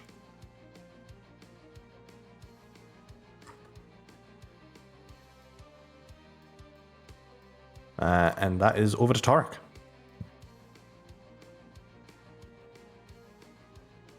Okay, I'm going to think about something. Will... I know, rare occasion. Do I have a feeling I could use magic to get out of this? That is a very vague question. More specifically, I suppose, could I escape this trap using Dimension Door? What's your int? 13. Not bad. Above average. Yeah, you feel like that would suffice. Actually, Dimension Door is an interesting one. You have to step through the door. Let me quickly look at Dimension Door, because I'm pretty sure you need to step through the door. Put the door on the ground. That is typically the theme, but I don't believe it actually says I need to step.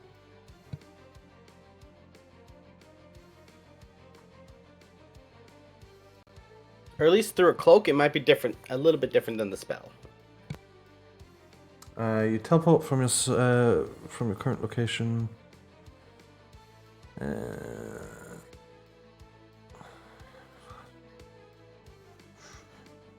Object as long as also bring on creature so small who's current.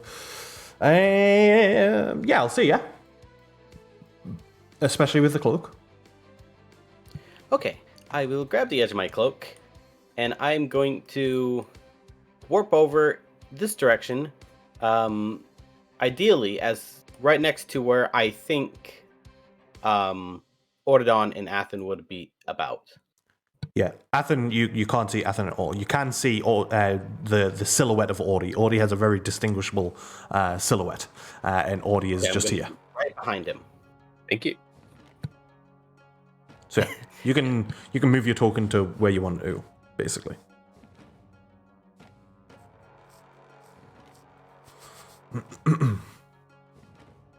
Alrighty.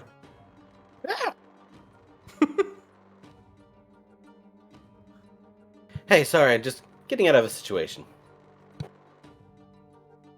What do you go stamp on this thing just before? Anything else, Tarek? I'm going to throw my bow over my shoulder and pull up my whip and bonus action, trigger my blood right. All right. Cool. That is over to Priscilla. Oh my god, it's not a 4. For once. All right. I'm gonna move back to where Torque was. Oh snap! Sorry. Nope, I can't. I'm just gonna move up, I guess. Okay.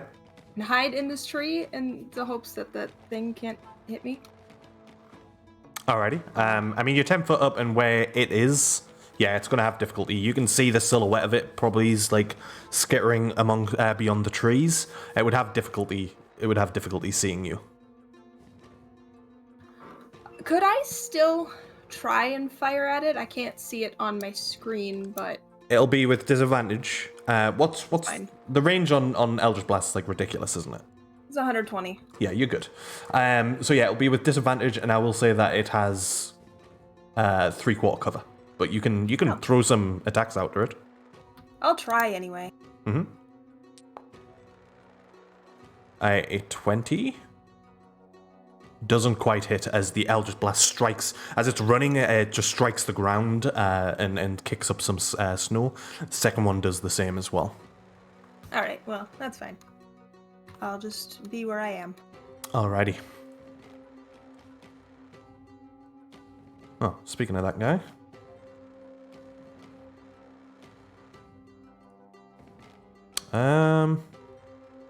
It's going to take a shot against D. With disadvantage because of the snow. That's going to miss. Second attack against D. Oh, that's a natural 1. So with that said, we'll continue its action south. Its movement south, sorry.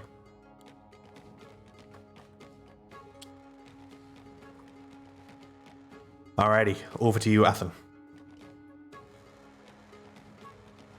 Okay, the only target Athen can see right now is the target on the ground. He stood up. Oh, he's standing up now? Great. Athen will take a couple of steps to the north then, and now that the mirror images are down, fire 3 shots in quick succession at it. Alrighty.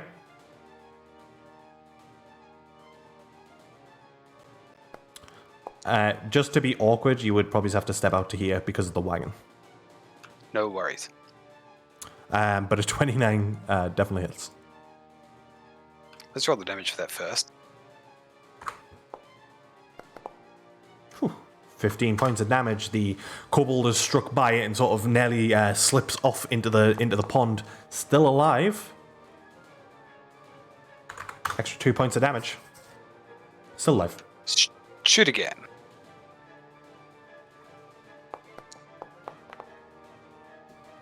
Uh, 16. The kobold is going to cast shield.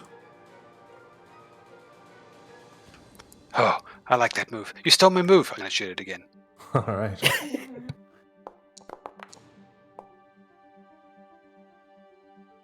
And a 22 hits. God damn. And that, my friends, is what you call a waste of a shield, as the attack strikes the kobold, and the kobold falls limp, dying.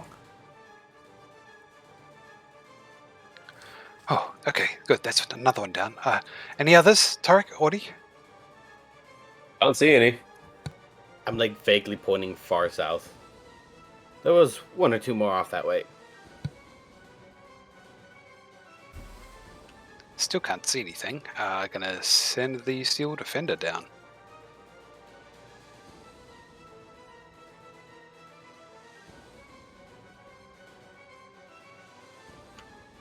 Nope, nothing. Okay, end of Athen's turn. All right. Does it have 40 feet? Yes, it does. Sorry, that gets under 5 feet. When it gets there, it gets stuck in place. You baited me. I did. I apologize. Oh yeah, that area is trapped over there. Oh, I see. Thanks. Little late. With that said, Audie, over to you, my friend. God. All right. Well, I'm gonna move 15 feet to here. See that the steel defender gets trapped, and I'm gonna see if I can cut through into like this little. Oh my god, this little bit here. You can, just as a reminder, anything in that sort of area is complete darkness, and you can't see beyond it either. So it's like essentially a wall here. All right. I'll shout out to Priscilla.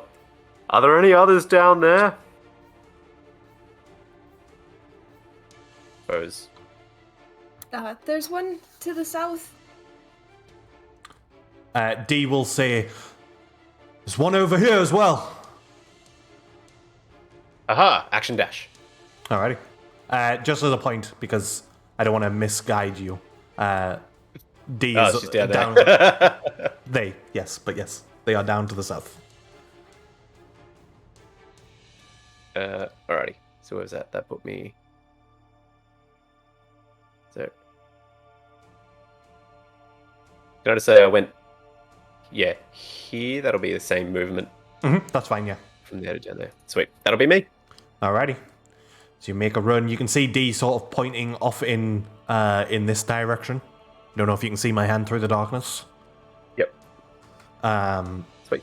And actually, just due to where it is, you could probably just about see a silhouette around here. Okay. Cool. That is over to Saoirse. Hearing all of them shout and such and head off, she's gonna head down and see if she can see anything. Can she see anything? Well, she can see D. Yeah, you can see D. You can see a silhouette over here as well.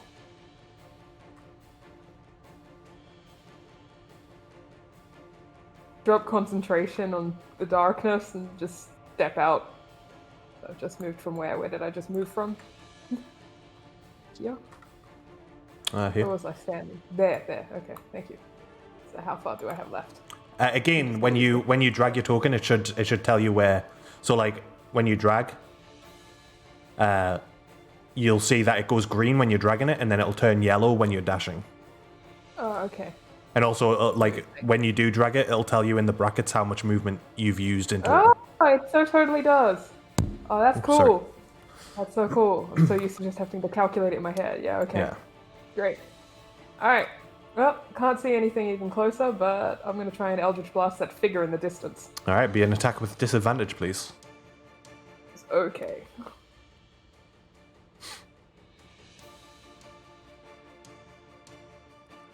Trying to remember how to do disadvantage. Control on Foundry. I'm not entirely sure on D&D Beyond. Control. It just wasn't working for me for a second there. Wasn't registering. I was clicking my button. 23 is still going to hit though for 9 points of damage. As the first one strikes, it sort of falls off balance as it's running. Still alive.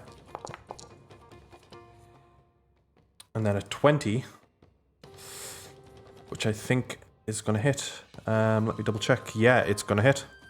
So that is another 6 points of damage. Still alive, but barely, as it begins to continue its run southward. It's like, Saoirse will just point at it like, it's fleeing! Anything else, Saoirse? Still got your bonus action. That's Saoirse. Yeah, no, she's good. Alrighty. Right, so...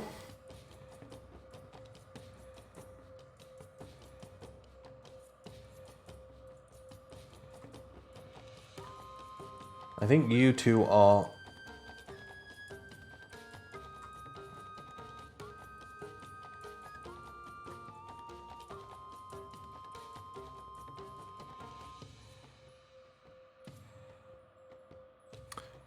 Okay, it is going to get to do what it wanted to, but the other one wanted to do, as it creates this moat and flicks the moat off into the area of Saoirse and D. I'm going to need both Saoirse and D to roll dexterity saving throws, please. Should have stayed in my perfect little square of darkness. Yeah, as soon as you step out. Oh, D gets advantage, actually. Ventures out once. I know, right? Yes. Never That's why I again. don't leave. No. Just gonna travel in darkness forever. D just about saves. Saoirse saves greatly. So what would have been 33 points of fire damage is reduced to, holy moly, 16 points of fire damage. I just want to make sure, what level rogue is Saoirse? She is level 4. Okay, cool. Yeah, no, I haven't got that ability yet. Yeah. So, the fireball, just explodes in the area, singeing the snow in the area and drying it up almost instantly, and enveloping both D and Saoirse in fire. But both of you are able to dodge out the way of the bulk of the damage. The Kobold is going to continue its run southward. And that is its turn. Over to D, who's just going to pull their heavy crossbow and take an attack against the Kobold.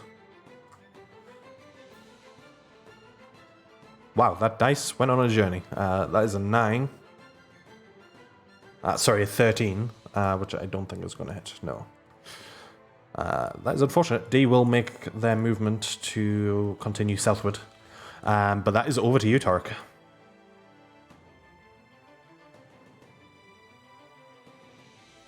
Okay.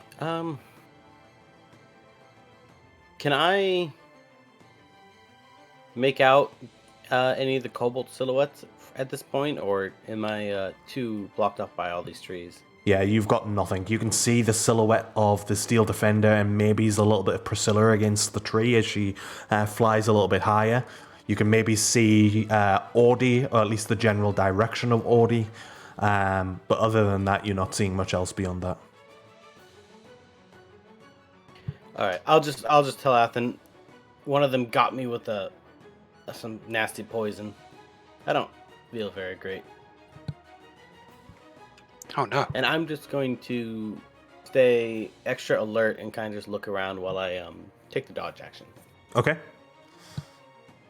Keeping your wits about you, you take a more defensive stance. That is over to Priscilla. Knowing that my friends are heading back this direction, I'm gonna come up to here. Can I see any silhouettes? Let me have a look. No. You know the general direction of being down to the south towards this direction, but there, at this moment in time, any silhouette may have just disappeared behind a tree from where you are. Okay. I am going to use a dash to go to this tree. At that point, that very square that you've now landed on, you do see a silhouette right here. Yep. And I see him. He's running that way. And that's it. I can't do anything else. When you say that, D sort of shouts out from behind you and just says, "I'll be there in a minute. I'll try." All right, this kobold is going to take a shot against you, Priscilla. I'll say you've got half cover. Okay. The first one's going to be a miss with a 10. The second one is a 15. With half cover, that's a miss. All right, as you're sort of flying 10 foot up, the arrow cuts through the trees and it gets through, but you're able to just push yourself away and get away from the arrow and not take the hit. The kobold is going to continue its run towards this direction. It's in quite an open area as it runs towards some more trees. You can still see the silhouette over here, Priscilla. So you've got pretty good shot on them at the moment. With that said, that is over to you, Ethan.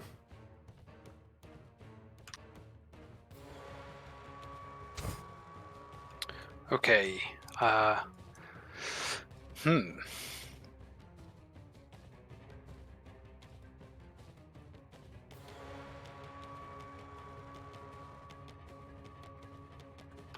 Ethan sees this blood trail on the ground. Just at a quick glance, does it look like kobold blood?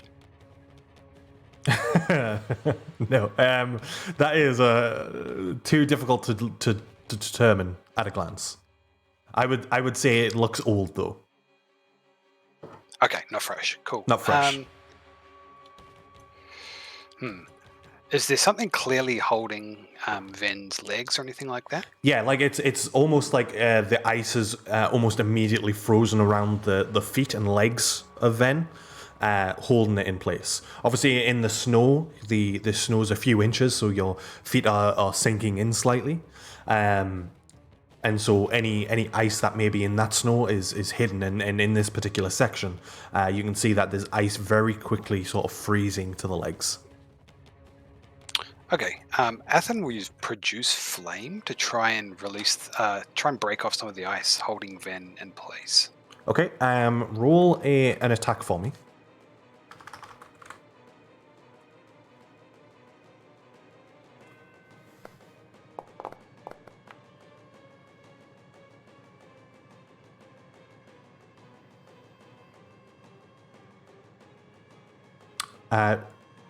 Alrighty, yeah.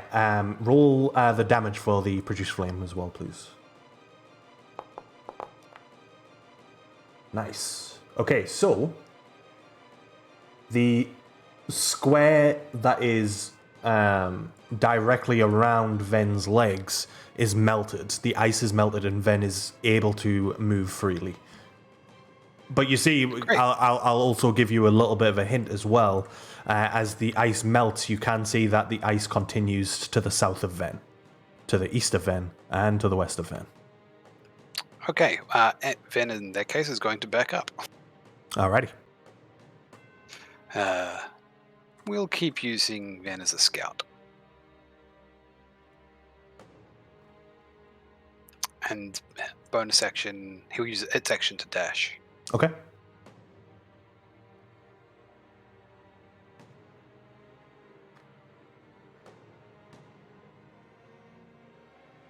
That's as far as he's going to go.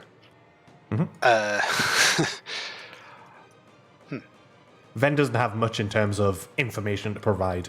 To the south, where this blood trail seems to lead, is to a large mountainous area. Yeah, I don't think I'm going to charge ahead in that case. I think Athen will just walk back to Tarek. What should we do? Do you think we regroup? Do you think the escaping kobolds are going to run back and warn the wyvern? If they do and the wyvern follows them out here, that's good for us, but we should at least regroup. Okay, Athen's going to end turn. Alrighty. Obviously, having more enemies with the wyvern is not a good idea, but getting the wyvern out of its lair is, well, a little bit better. Alrighty. Audie, what do you want to do? I'm going to assume the 3 people chasing it at the moment, 2 of which that have ranged implements. I'm going to make my way back to Torek and stuff in the last way that I heard them. Ooh, the darkness is gone. The darkness is gone. You can probably see Athen would have been moving around, so you would know that Athen is up this direction. Yeah, cool. Just to make things simpler for you. Sweet. That is over to Saoirse. Saoirse, you know that there is one in this direction, but the trees are blocking your view from any silhouette. My screen just went crazy. What direction? This direction? Oh, okay, yeah. And I know that Priscilla is racing after one. In this direction. Yeah. Okay. Well, I got a straight shot down that way, so she's going to take a bonus action to dash down as well. Okay. Get down to... Ooh, it goes red when you can't go any further as well. That's cool. So yeah, I'd say that you'd be able to see the kobold from where you are. It will have half cover though, so it'll get a +2 to its AC. And it will be with disadvantage. Fine. Yeah, that's fine. Just gonna give it a shot. Uh-huh. Oh, I got disadvantage. There you go. A 17 just hits, so that is 10 points of damage for the first Eldritch Blast. And then the second one being a 14 misses, unfortunately. And 6 should do it. Damn! Bloody hell, these things run fast. Anything else, Sasha? I guess you've pretty much... Use the bonus action. Yeah, he's good. Alrighty, so... this kobold over to the left here.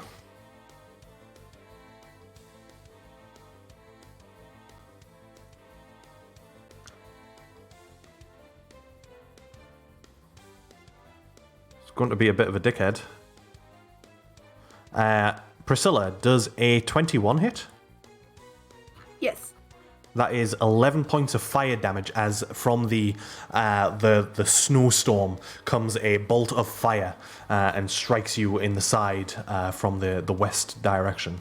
It is going to make its run, and as it gets to this square here, I don't know if even any of you can see it from where you are, other than D. None of you can. But here, right here, is the silhouette of a kobold, which has just gotten stuck in place. So that is that kobold's turn. Oh, and at the end of its turn, takes a d6 point of damage. 5 points of damage. Damn. Okay, that kobold is looking rough. Over to D, who will take aim with the crossbow and does get advantage because it's stuck in place.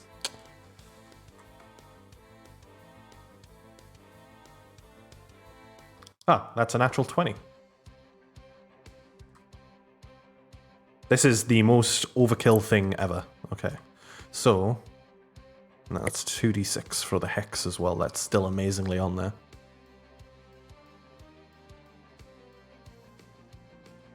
Okay. The poor kobold, who had barely any health left, is decimated by the crossbow.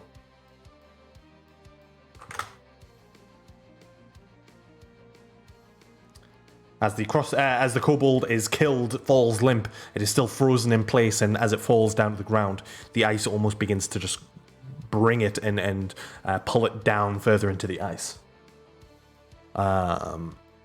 With that said, Torek.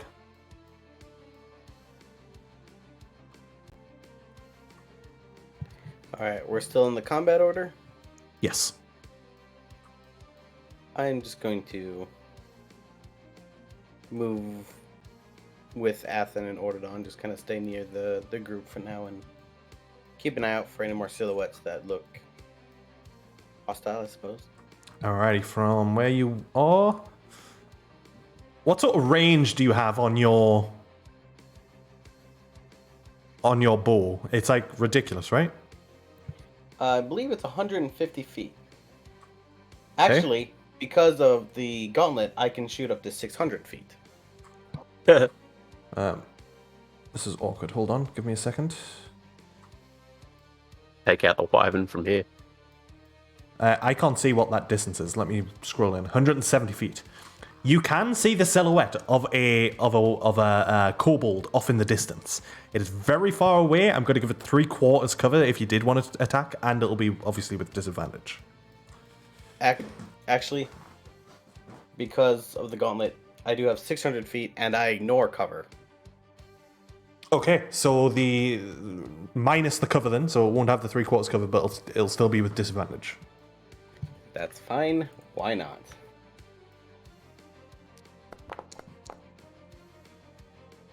A 13 misses as the arrow flies over.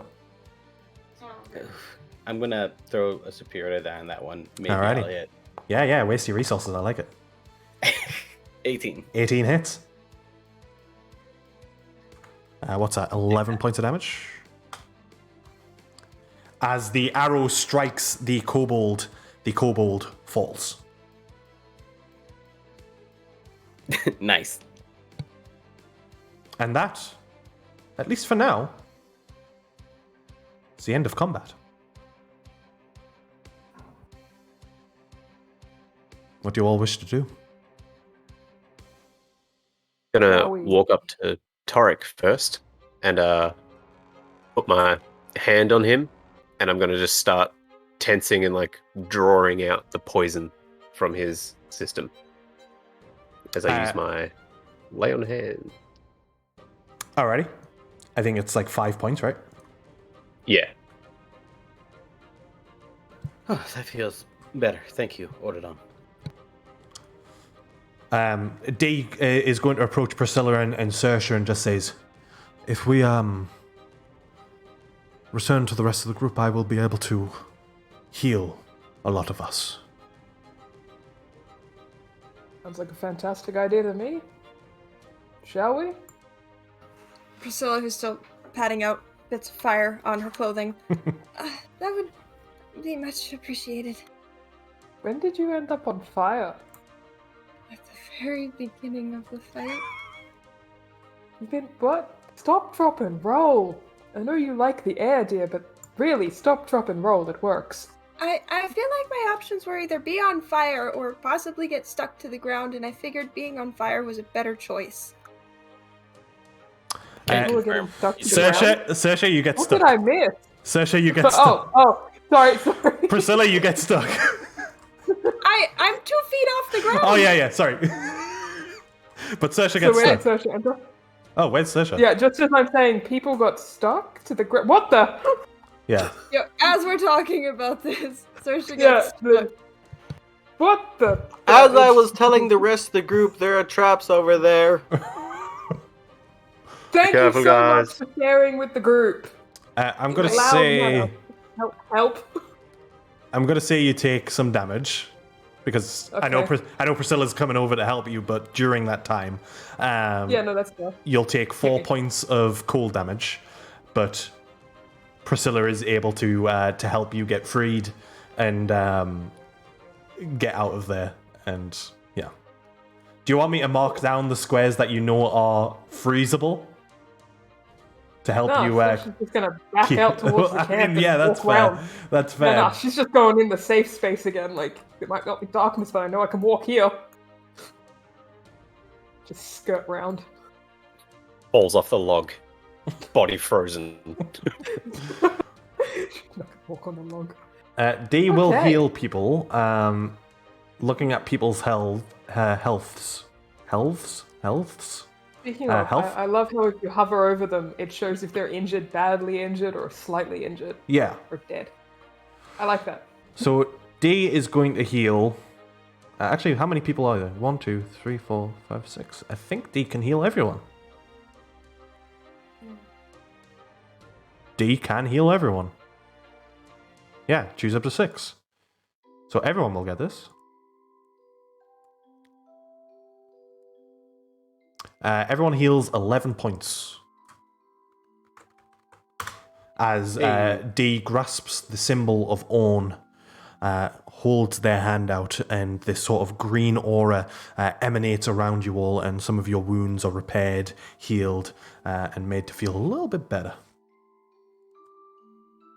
I'm just going to quickly go to the north, grab the carriage, and just bring it into this little circle here to just sort of reinforce some stuff. And how's everybody feeling? I can do some more healing if we need to, but if we're feeling pretty good. Well, I'm feeling much better now. I mean, if we want to rest for a while, I think I'll feel a lot better, but if not, then I might need a little help. Rest, healing, I'm good for either. Okay. I believe start taking a rest. D, do you think it's wise to, if we could take an hour here to rest, or should we just sort of, like, what do you think we should do from here? There is no advantage of approaching the Wyvern now. I think resting and recouping and seeing to our wounds would be a wise decision. Allow us to prepare for whatever plan we may come up with. Fortunately, we were able to stop the Kobold from getting to the Wyvern, and so, unless the Wyvern heard the horn, may not suspect any threat at all. Well, Is either the we Wyvern get some rest, Go. or we wait for the wyvern to come out. Both seem pretty much one and the same, and not a bad idea. Indeed. Is its lair to the north or to the south where they were running? D points to the south and points towards the mountain and just says, "There's a cave that the path leads to," and points to the path over here. So it's to the south. The lair of this wyvern. Okay. I'll Alrighty. move over to the camp and suppose just set up for a rest. Mm-hmm. Does anybody have any spare arrows they're not using? My stock is getting a bit low. Yeah, I got a bunch. How many you need? If you just want to give me 20 or 10, I think that'd be enough. Sasha will look him directly in the eye and be like, "Yeah, let me just check to make sure all of them are still on me and they weren't in the bag of holding your mother stole. Give me a sec." Wow. Or just kind of still looks at the bitter. ground, kind of Still bitter. like, I'm sorry. I'm sorry, Your mom Saoirse. sucks. Alright. After going through all of them, she'll just hand him the whole thing, which is, I think, 24 if I've got my equipment at 25. Okay. Yep, 20. There you go. She just hands him the whole quiver, like, here. Thank you.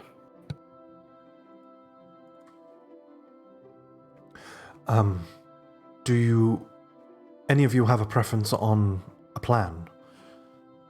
Ideally, as I mentioned previously, I think it would be wise to lure the wyvern from its lair. Given it doesn't often have a whole lot of reason to leave other than food, should we try the same trick again? Perhaps not with one of us as bait, but maybe something that it likes to feast on, that is outside? Be people. Perhaps I could lure it out with the horn of the kobolds. I'm not sure if the horn was to notify the camp and the kobolds that there was something here, but if I got closer with the horn, perhaps it would come out. Like a dinner bell? Yes. Would you be able to avoid any of the ice on the ground? If I know where it is, I can move around it, but I'm certainly not as capable as you in terms of your, well, floating.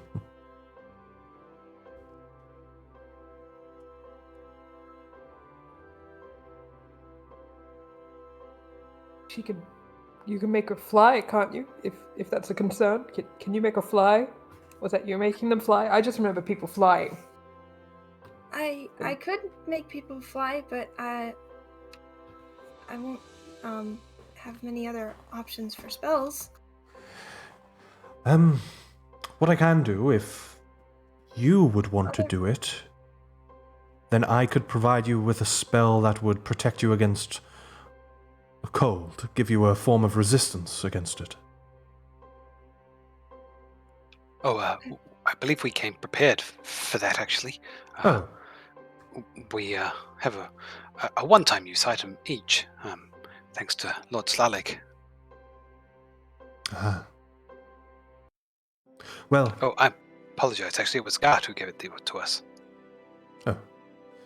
Well, in that case, I can cast the spell upon myself, and I don't mind making the journey in terms of luring the wyvern out. I just need to make sure that you were all in position before doing so.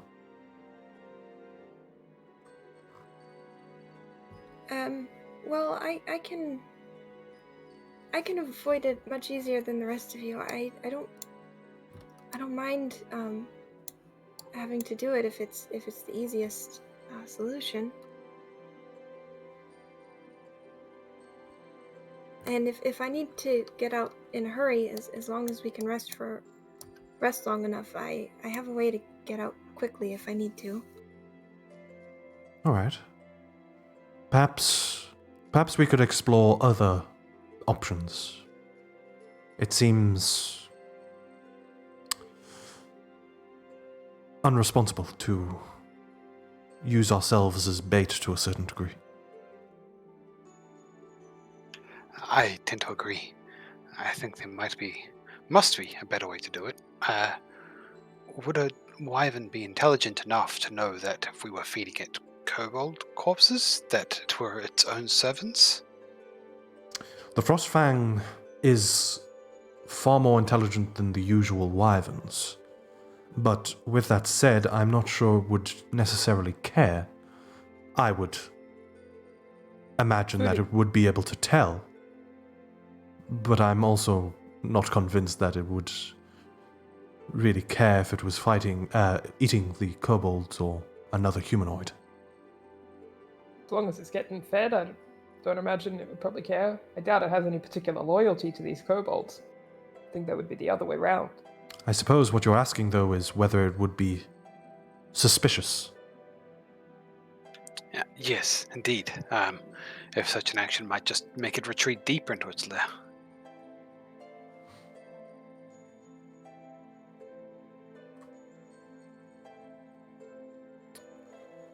Well, D just rolled a natural 20.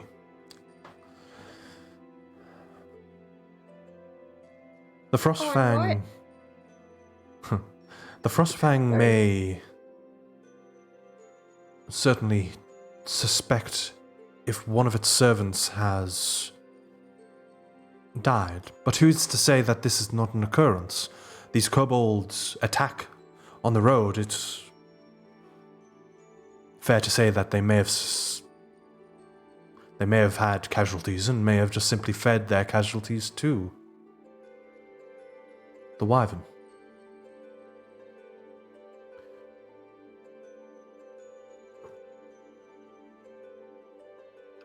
Oh well, that could potentially work then. Maybe not an entire village worth of kobolds, but one, most two. Perhaps that would be enough to entice it out. How do you feel about that? Feeding a bunch of kobolds to a giant lizard monster? I'm down. Sounds pretty cool. Yeah. I could create a bomb of sorts if we could hide that in the corpses of kobolds. I think I still have one of your bombs. I could create a larger one, but as sort of like oh no, it's coming to eat the kobolds, and then the thing just sort of, we can aim for it. Yeah, I don't really have like a sort of remote detonation, whatever a remote is. But I don't really have a button of detonation. Could it be So a it would either be pressure a sort of thing fuse? when it takes a bite? Could be, but it would need a spark. Like I can create the barrel and the oil, but I don't have short of making it with a fuse. There would need to be a spark of, to get it going, to explode it for the boom. Just looking at Atham, like, this is not my area. Well, we do have that gun.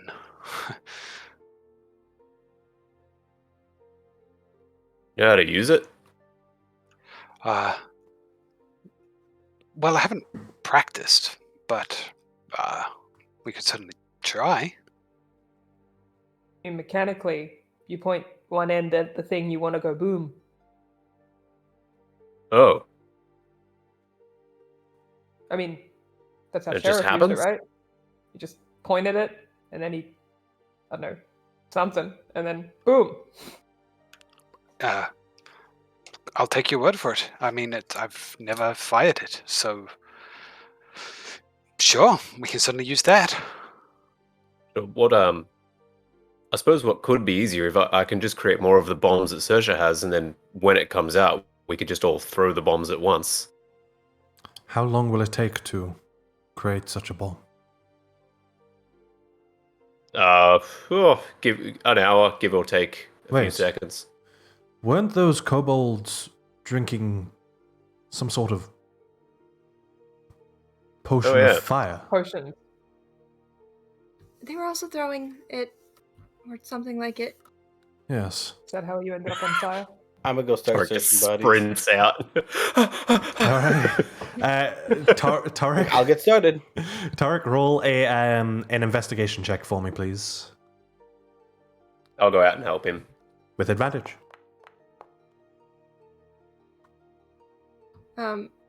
I'd like to search their tents here. Okay. You can also roll an investigation check. With a 12, you're able to find. I am helping Priscilla. Sorry. Please make Oh your shit! own It's roll. a good thing I'm helping you. The two just came up on my screen. Saoirse, Oh, no. roll a separate roll. Okay. Please. Yes. You see, like Okay. searching Gotta- the bedrolls instead of looking through the chests. Gotta be quicker on that with the help action. Sorry. Yeah. No, that's fine. In regards to Tarek, you find 3 flasks of alchemical fire. I'm not sure if there's an easy way to provide this to you from the character sheet of the kobold. Can I just drag it into... No. Can I... Ooh, hold on. Sorry, Tarek, I'm going to use you... I'm going to experiment on your character sheet on Foundry. It's okay. I'm used to drinking strange things. Sure. Okay, I think it's added. So I've now added the flask of alchemical fire. It should be in your inventory on Foundry. You'll be able to see everything there. I think the +5 is drawing straight from the Kobold, and by the sounds of it, you're not going to be throwing them anyways, but you have 3 of those. You also find... Sorry? If it counts as throwing at it, I might be using my dex modifier. Yeah. They're pretty easy to find on D&D Beyond as well if you just search fire. You also find a fire breath potion as well, which I have also attempted to put on your Foundry character sheet, but I don't think it's gone on.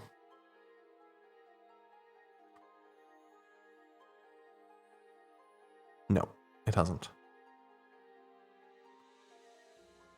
Well, it looks like they would like to at least try and stay warm. Can't blame them.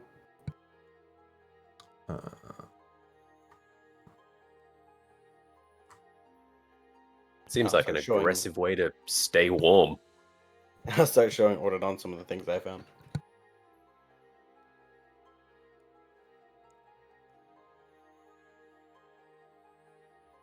I would have taken any money they had to, just to be safe. No money. Okay.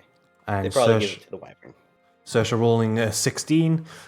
You find some boxes of rations. They're like dried meats, and they look a bit iffy.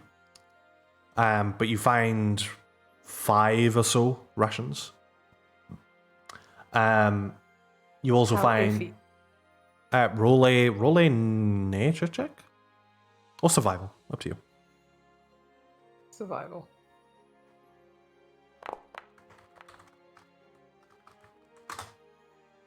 They are humanoid meat. Just gonna like stare at them. Look back out at like Priscilla, who I'm assuming is just staring over her shoulder. How do you feel about eating people? No, thank you. Okay, and puts the meat back down. Also, don't go over there by those trees. I think I found where they used the bathroom. I'm assuming that's what I found with my natural one. So Yeah, pretty much. Oh, okay. You also find hidden like in the corner of the tent, not quite outside, but certainly on the border of the tent, sort of in some dirt, is a small pouch. And as you grab the small pouch, it seems to have maybe some small, very small, like the pouch is sort of palm of your hand sort of size. It has maybe some small trinkets. You hear some metal in there, not gold or coin type of metal, but sort of trinkets, and maybe some gems in there as well. I think a stash. Oh, not just of the human meat, but like their other stash, like the valuable stash.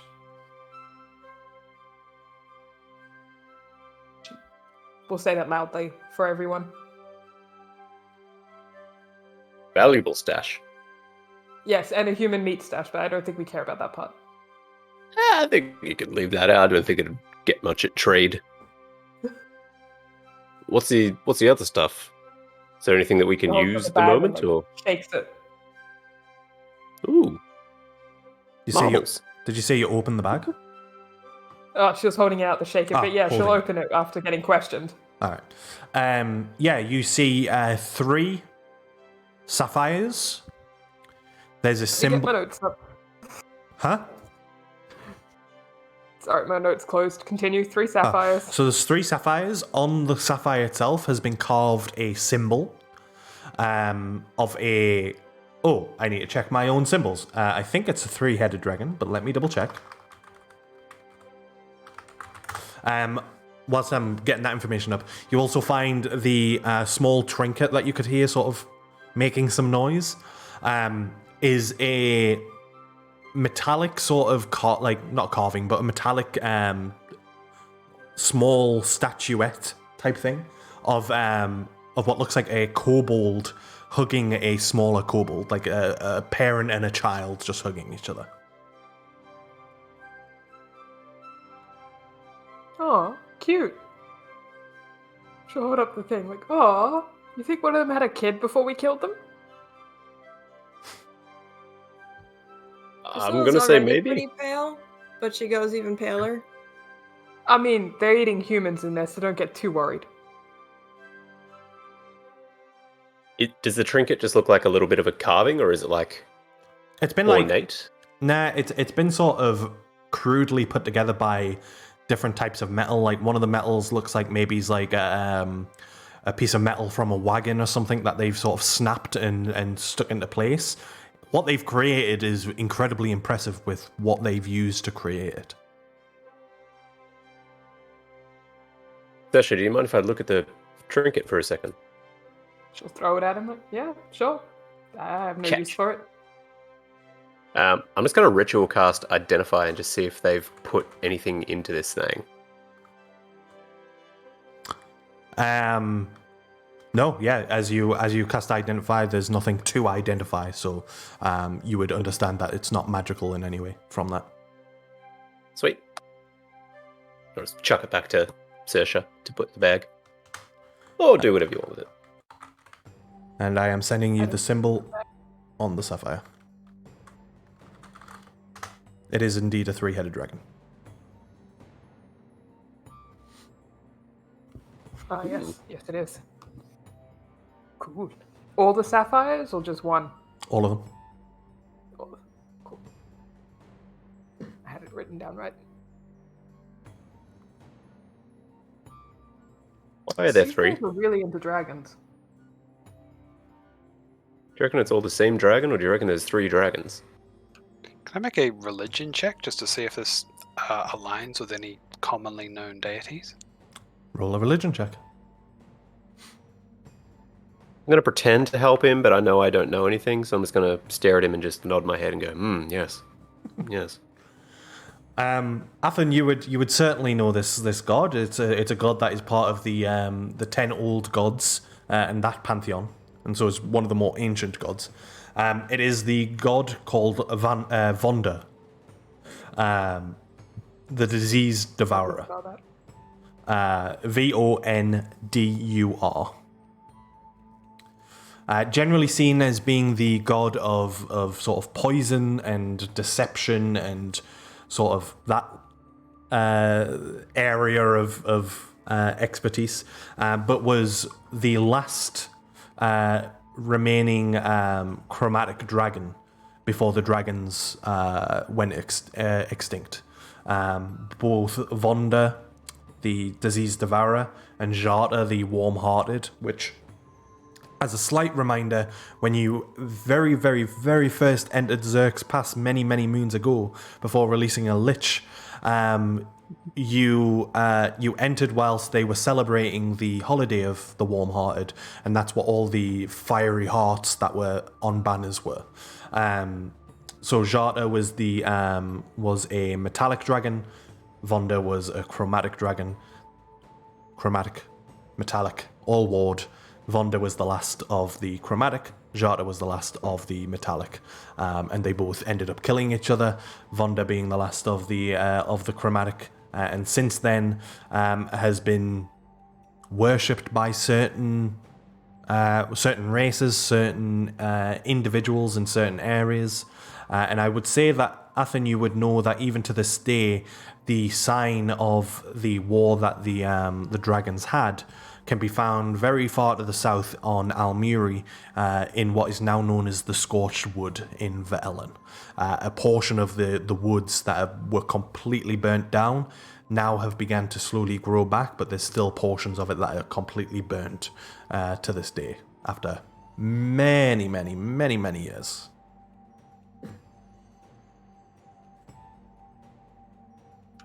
I won't share all of that with the group. I'll just say this is Vonda, the diseased devourer, one of the 10 old gods.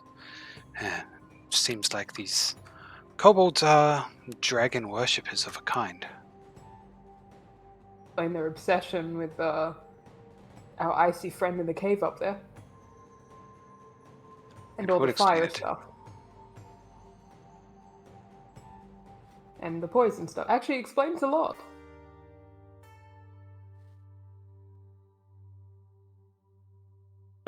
Audie is excusing himself and just like backing up a little bit, and he's just gonna take the hour to go to his forge and create some Audie grenades. Alright. I was about to type it, but because the question was asked, you can confirm as well, Athen, that Vonda has been written about as being a three-headed dragon. Cool. Anyone else wanting to do anything on there? Sorry? I was just going to ask, are these small, large, or medium sapphires? Or just sapphires? Is there a particular difference between them in terms of D&D Beyond? Is that why you're asking? No. I was just curious. No, that's fine. I would put them in the region of a medium sapphire. Cool. Sort of. It helps for roleplay when I have to haggle and... Yeah, of course. I just didn't want to say, it's a medium sapphire and give you something worth like 2,000 gold pieces or something. Because D&D Beyond said it's 2,000 gold pieces. But yeah. No, that's fine. But yeah, they're smaller than the palm of your hand, but sort of sit there quite comfortably, almost like... I was going to say larger than a coin, but we use different coins, so that might be a bit awkward. I'd say like a inch and a half wide. Inch and a half wide. 50-cent piece. Yeah, okay. Yeah. Yeah. Anyone else wanting to do anything on their short rest, or you just sort of recouping, healing, and seeing it out to the end? I just wanted to quickly ask, Audie, do you have enough left to cast Revivify if needed? I have one spell slot of that level left, but I'd like to use it in the battle to come if we possibly can, but I will save it if necessary. Yeah, I'm good. I can do Revivify, at least twice. So, at least for right now. Okay, fantastic.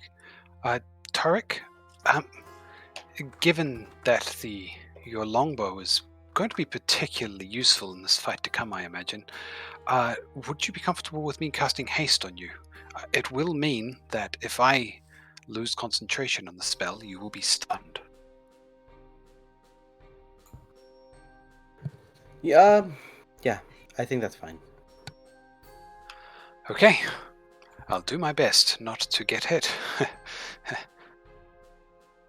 Well, it's only a brief hit of exhaustion, right? I can take it. Sure, just as long as it's not at the wrong moment.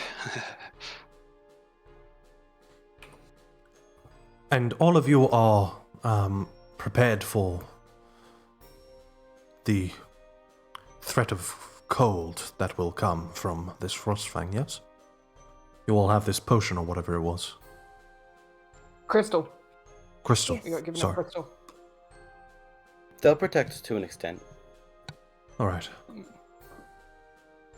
It's the best we can do right now. I guess just to mention now then, in that case, at the end of the long rest, as you go to approach or conduct your plan, Dee would once again grab onto the symbol of Orn, and these sort of small icicles begin to form around Dee as they cast protection from energy, choosing cold as the element. Short rest or long rest? I thought we were just taking a short rest. Yeah, did I say long rest? Yes. Oh, apologies. Yeah, short rest. I assume I wouldn't have gotten a short rest because I would have had to take the hour to go into my forge and create grenades. Indeed. Sweet. In that case, I will just quickly first level cure wounds myself. Okay. Haha! Exactly what I needed. So yeah, for the rest of you, you want to roll any hit die or whatever it might be that you want to do. Obviously, the sorcerers there, the sorcerers. My God, my brain. Warlocks get your spell slots, of course. I also created 5 grenades. Okay. I'm going to give them to 1, 2, 3, 4, 5. I'm going to give them to everyone except me. So everyone gets 1 each. Okay. Are these grenades that you have stats for, or do you want me to just conjure something? I think Sersha still has one. I think it was 2d. I think it was 2d6 piercing and 2d6 fire. Because it was one of those ones where it was like, Oh, like the throw it shrapnel. and find out. Yeah. Yeah, the shrapnel ones. Cool. I'll have a look to see if Sersha has one, but I'm pretty sure you're right in terms of the damage that we done for it.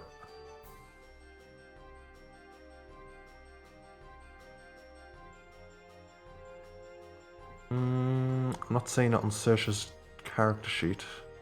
Down. In the other possessions, I've got it. Audi grenade, 1x. I'm looking on Foundry, so that might be my problem. Yeah. Do you want me to read it out? Because I can see it. Does it have the damage on there? Yeah. And he's correct. Cool. Alrighty, so everyone gets one of these bombs.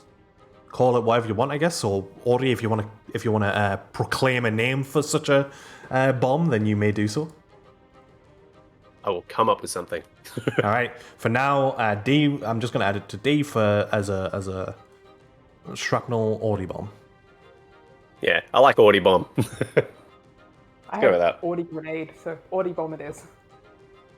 I mean, Ordi Bomb sounds like Order Dawn. Actually, Yeah. yeah, true. That's Audi okay. bomb. Yeah, I like that. And then in brackets, tiny. Got no idea what's coming. Sorry, is this something I need to add to my inventory? Yes. So we just what?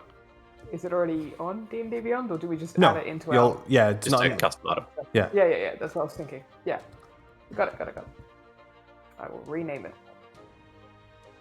Sorry, repeat everything because I'm lost. Audi bomb, X1, 2d6 fire, 2dc piercing.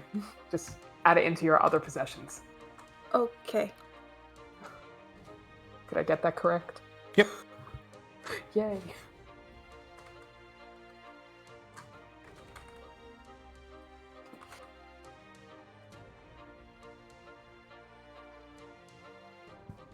I'm Alrighty. assuming Sersha didn't get the second one. I mean, Audi said that he gave it to everyone but him, so that would mean Sersha as well. Ooh, Sersha's got 2 of them. Noted. And also, I did not give one to Ven. Just highlighting that. Yeah, just the point. Ven is not carrying a bomb grenade in in its his mouth. Yeah. Don't bite hard. Just you wait till I hit level 11. Oh god. All right, yeah. So I mean, for expediency's sake, yeah, you finish the short rest, able to recover any of your hit die and spell slots if you do, or do you sort out your grenades, hand them out, and hand out your ordy bombs. What is the plan? What do you want to do?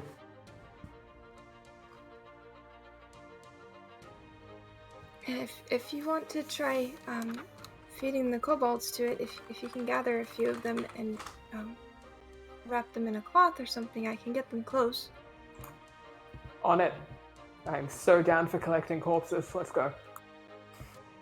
Limit is 500 pounds. They're tiny. We'll make They it are work. they are pretty small, so you can probably get quite a few in into that 500 pounds.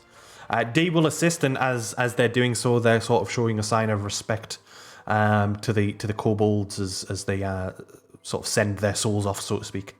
But yeah, D will help collect some of the kobolds, and you're able to. I'm not going to say exactly. If anything, I want to delete the tokens off the map, just because more tokens on the map, the more lag. So I'm going to get rid of all these. But yeah, you're able to collect, we'll say, 6. There we go. Are these actual corpses on the ground here? Yeah. There's humanoid corpses there. Where do you think the Guys, meat came from? Do you want the human corpses too? In case it prefers human?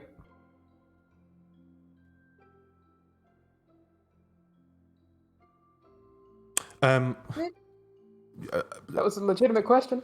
Yes. No. I just didn't know who it was to. Yes. You can, I suppose, collect them. They will be heavier than the kobolds. Okay, I'll shout for Priscilla. Priscilla, how much weight was it again? 500? How much do humans weigh? How much do I weigh? Man, you're gonna ask me to find out the average weight of a human? If it's like an average person, it'd really only be about maybe 3 or 4. So 2 humans and a couple of kobolds?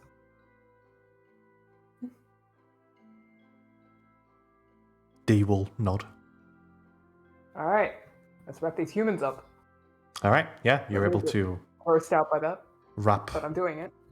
2 humans and a couple of kobolds. Maybe it's like 3 or so.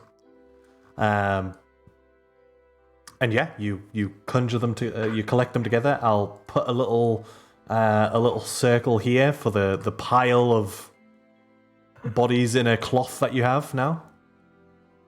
So she'll also go back and grab the human meat rations. I can just dump it on the ground for it as well. Sure. Okay. I don't know what this thing wants to eat. Yeah, that's It's fine. eating people. Maybe it's got a taste for them. I don't know. Causes it to be 501 pounds. Ruins everything. I'll carry those myself. We should set up some ambush positions. It's a wyvern, but it may have a breath weapon of some kind, or the same. Yeah, I believe we should say spread out of some sort. Yeah. Or maybe it reflects other wyverns in the sense that it's got a nasty tail sting too.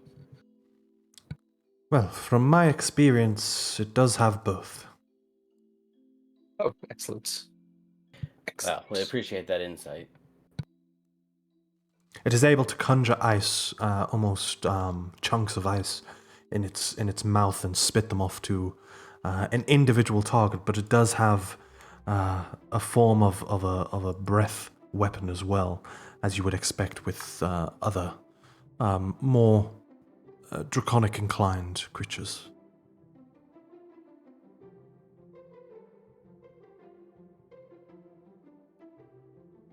So close enough that we can see and hear each other, particularly in this weather, but far enough away so that hopefully only one of us gets hit, but at most 2.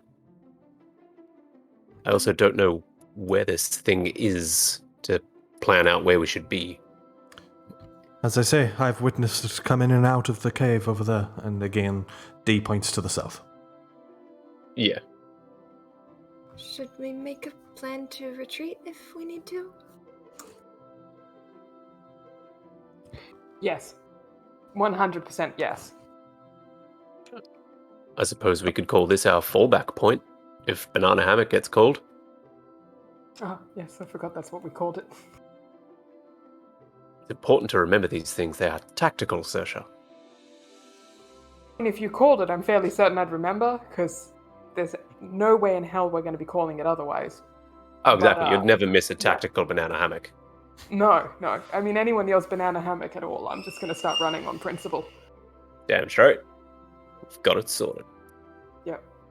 So we'll call this our fallback point. Yeah. I'm sorry, what is stopping the wyvern from following us here? It's more so just an attempt, I guess. Suppose it's a regroup call more than anything, but Alright. maybe we can be polite and ask it to leave.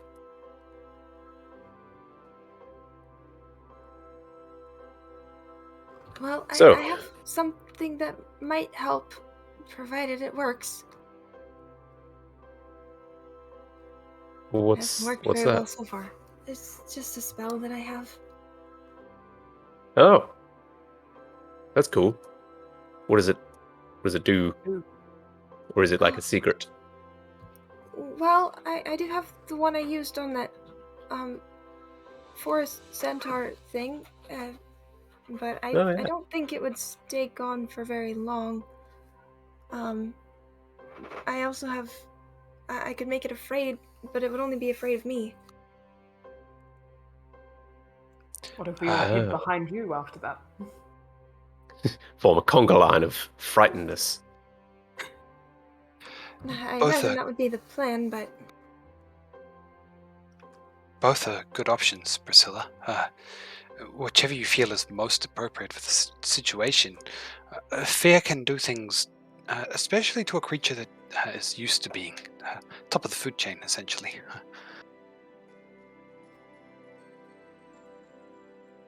I just hope one of them will work if it comes to it. These grenades, they need the pins pulled, don't they? It's a fuse. So you A need fuse, to so we light the fuse light and it then- on Yeah. something. It's a 6-second fuse, I know that much. Yeah, just making sure. I'm trying to remember that. Okay. So should we make our way to the cave entrance and sort out where we're going to be and position ourselves? Sure, even getting closer will help us understand the battlefield a little bit better and understand what we have at our disposal. Dee, Yes. how long does it take to get to the cave, do you think, from here? It is not too far. Perhaps a minute or so? Oh, good. At a walking pace. I mean, if we were to run there, it would be quicker. Could someone help me maybe tie a rope or something around this pile of bodies? They're like wrapped in a sack or something, right? Yeah. Look, we're not barbarians. Sure. I gotcha. Right. Do you have the rope? Because I Yes. lost I do. mine at the door. Fantastic. Pull out a rope. Alrighty. Easily done. You're able to tie up the bodies to make a sack of bodies, shall we say. Well, that, and mostly so I have something to pull them by. Sure. All right. To the battlefield, I suppose. Oh, and watch out for the ice. Just before we go, what is the actual plan of attack here? So put the bodies out, and then when it comes out, we throw grenades at it. And then is it just like a free-for-all, or did we have a... What are we doing I think we just to try and kill it? I think we just do pretty much that of just like, hopefully it comes out. If it does come out, everyone just yeets their bombs at it and then stay What close if- but spread. Do we want to try and like hold it in place? Prevent it from attacking us? Like in a bigger way? Do you have the capabilities of doing such a thing? I might. Honestly. Under spoke what to, circumstances would you be able to do that? hold it in place, not so much. Prevent it from doing much? Maybe. I could hypnotize it. But then, if we hit it, would it... Like, Nope. would it just... It would just staring into oblivion if it worked. Oh. Then, yeah, yes.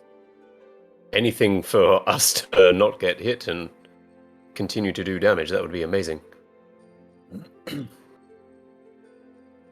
and then I've got that whole darkness thing that you saw earlier. I don't know if that would work on it. Does that work on it? I've fought one of these things before. A lot of wyverns, dragons, whatever they may be, have other senses to rely on. They may not be able to see you through the darkness or see people through the darkness, but they may be able to sense you through it. This is simply a theory, of course. I'm not entirely sure in terms of the wyvern's senses as a whole. Well, your theories are still a step ahead of mine, so... I would also suspect that once the wyvern becomes hurt, if we get it to that point, it may try a retreat of its own and retreat back to its lair. It is something worth thinking about. We may need to enter the lair regardless. I mean, if Would we be a can last resort. endure it at all, we won't have to spend as much time in there, right? Exactly, yes. So hit it hard, hit it fast, and try and stop it as quickly as we can. But also maintaining a safe distance to keep as many people out of a cluster and as we can. D once again nods their head. Only way I know how. Swings the Chaos Breaker and bumps it against his head. Oh, Shit. D dodges. Let's go. Let's go.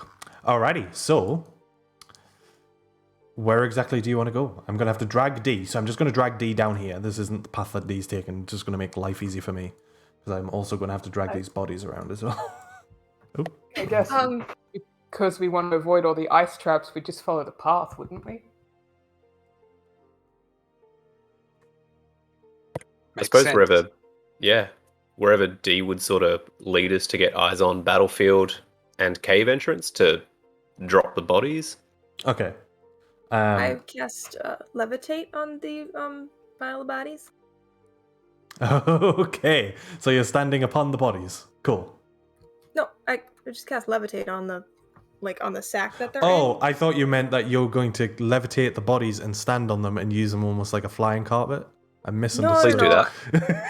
Disrespect, No, Priscilla. Riding a sack of dead people. I'll use my own action to fly and pulling them along behind me like a balloon. That's fine. That's fine. That makes ultimately that makes more sense. I'm gonna drag everyone down for ease. So if you let me get everyone's tokens nearby each other, it'll just make things easier.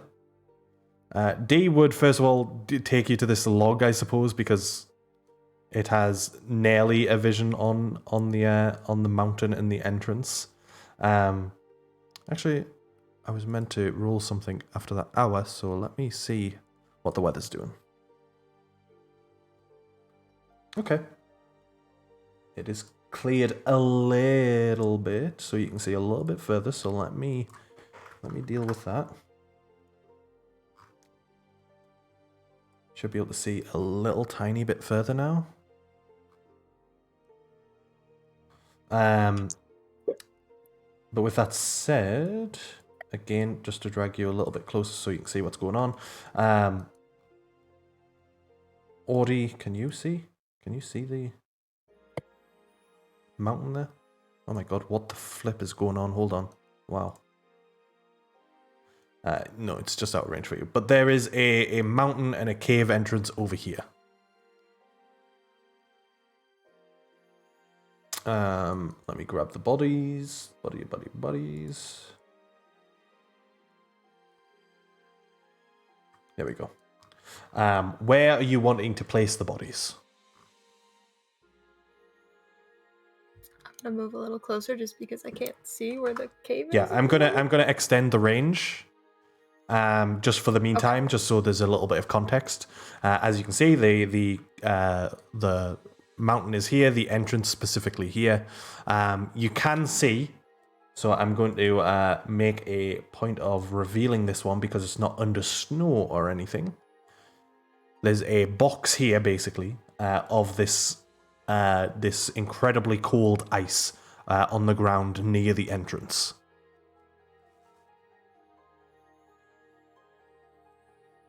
Okay. How close do you think I should put the bodies? Like between the trees or just in front of them, maybe?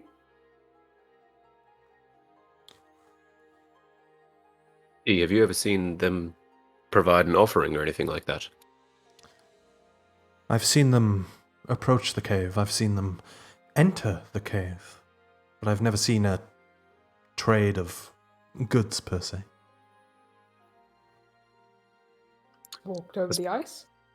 I suppose just out. Yeah, did they go over the ice?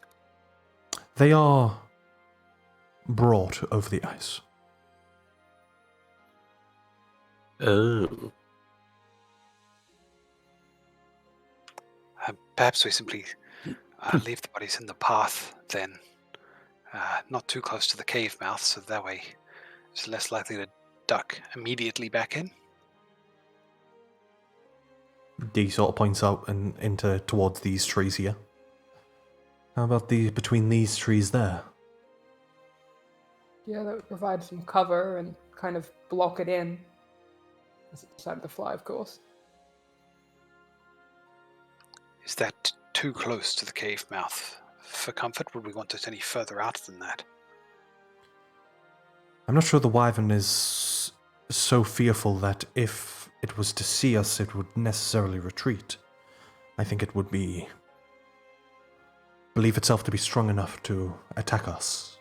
See us as a further dinner, perhaps, but hard to say precisely exactly what would result in us revealing ourselves. It would be hard to lure it out further without putting ourselves at risk, really. Very well. I'm in agreement in that case. Hi. Well, in that case, Priscilla will attempt to... Wait, Priscilla. Priscilla. Yes? Where does everyone want to go? Hide and wait. You said that you wanted to spread out, so if it did have a breath weapon, then it would be wiser to be apart. Do people want to get on the other side of the road, on the other side of the approach? I can stand far in the back and shoot it from a distance. I'm pretty sure I'll be able to see it just fine, being a big figure as it is. I'll be honest, I'm really only good and worthy in melee. I would prefer to be able to get up close immediately. What if you and ID hide around the corner of the cave? Around, I suppose, Down to here? the bottom left. Yeah. So then at least that way we can come in from the back, get close enough to be within range, and still spread out. D gives you a nod. That way we can block off. If it did try to retreat, we could block it off at the entrance, if it came to it. Yeah. Try to push it out more northward. All right, I'm all right with that. Perhaps we should arc around and take a wide approach to that area, but I'm all right with that. Yes. Perfect. Start making my way around there. Alrighty, I'll just drag both you and D down there, make things easier. Making my Again, way. you may you sort of go around, probably like around this way. Actually, I'm saying this, you can't see what I'm seeing. You probably go down this way, and then around towards this approach. I am gonna need both of you to roll stealth checks, though. Actually, in fact, just to make things easier, because everyone presumably is trying to stay out of view of the wyvern as it comes out, so I'm just going to need everyone to roll stealth checks. Double digits, everyone. I was going to say, on the grand scheme of things, that's not a bad roll for me. I'm gonna go ahead and for throw a Audie. D4 onto mine. Alrighty, yeah. So that's a 15 for me. Okay. Not bad. I am one with the snow.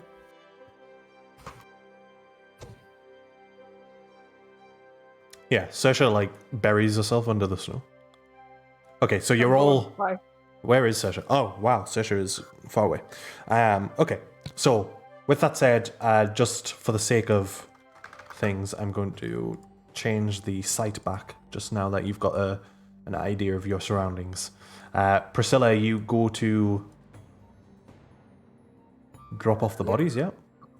Yeah, I would have put them about here. Yeah, Cool. there where D pointed out. I'm just going to drag you here, see if your token can see anything. No. I will say as a point, because you can sort of see into the entrance, and I suppose it's up to you. Would curiosity take you, and would you sort of look through the entrance? Obviously not approaching it any closer, but would you look to the south? Is it dark in there? It is very dark in there. No. Okay.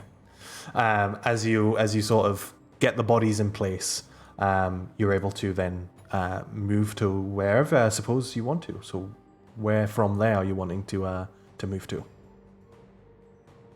I was actually gonna go where I was going to try and go where Saoirse was, but I don't want to stand directly next to her. So. Do you want me to move up? I was just because my vision had changed. I'm happy to go back up. No, you're fine. I'm gonna go back up here. Okay. I would have untied the sack and whatnot as well, so the bodies were exposed. Mm-hmm. Taking my rope back if I can. Okay. Yeah, I'll allow it. Let me just double check something. And if possible, whenever you're ready, to move me and D like up 10 feet. So, still, oh my god, I literally just pointed with my fucking finger instead of my mouse. Yeah, that ain't gonna help me, bro. Yeah. Over here. Yeah, that's perfect. Alrighty, yeah. So you are sort of hugging the rocks. I will say, it's not affecting you right now, but this area specifically is pretty icy. So just a point, it might, like, if you try, mechanically speaking, any deck saves, going to be difficult on here. All good. For everybody except me. Yeah. Okay, so the bodies are left. Is anyone doing anything else to lure the wyvern out, or to do anything in terms of making any noise or preparing anything? Anything like I that? believe the plan was to blow the horn. I'm Yeah. going to pop the potion of cold resistance so that is yeah. active. Same. There you go. Yep. I'm waiting until I see the wyvern. Like, if it comes out, then I'll boop it. Okay, I'm going to Good for an add. hour. I'm going to add protection from energy for everyone, because that's essentially what it does, just for cold. And that should automatically adjust your character sheets to provide you resistance to cold. So who is popping it right now? I will. Athenis. I will. Yep. And then the two ladies over here. That is Saoirse, and that is Priscilla. And Audie, you're holding on to yours, yeah? Yeah, till I see it. Okay.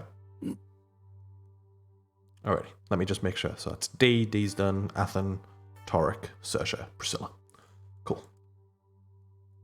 Athens Gonna hold on to what he's gonna keep a haste spell almost ready to go, casting with Torek as the target, just waiting for the moment. Okay. Cool. D in a bit of an awkward position because D has the horn, and D is in a position where he doesn't really want to reveal themselves. Just looks back to Audie and just says, Perhaps I should be out front. Lure it to the bodies. I could perhaps run further north. Just if I let the horn loose here, it might come and know that way. Yeah. Wherever you think you need to go. I'll make sure you're still in eyesight. All right. D is going to move to the trees here, move through them, sort of hugging them and taking a stealthy approach as they get to the bodies, almost as if they have dropped the bodies off themselves. D is going to look out for those that they can, so looks back towards Priscilla, sort of gives you a nod, almost as if to say, like, are you ready, type of thing. I give a very give a hesitant nod back. Alrighty. We'll look to Athen and do the same. Athen will give him a vigorous nod and a smile. And I've 2 thumbs up going, one to Athen, one to oh my god, Neil said Ven. Well, 2 Ven as well, just make sure he knows he's a good boy. And then 1 off to D as well. alrighty. D looking to Torek, gives the nod. Yep. Gives the nod to Audie and in return gets the thumbs up. Looks towards Saoirse, but probably can't find Saoirse. And with that, sort of pulling the greatsword off the back of themselves, and then in the other hand with the horn.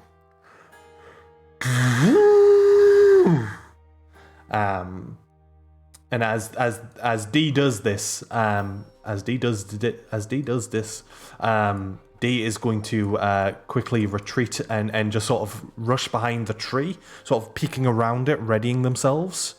And you all hear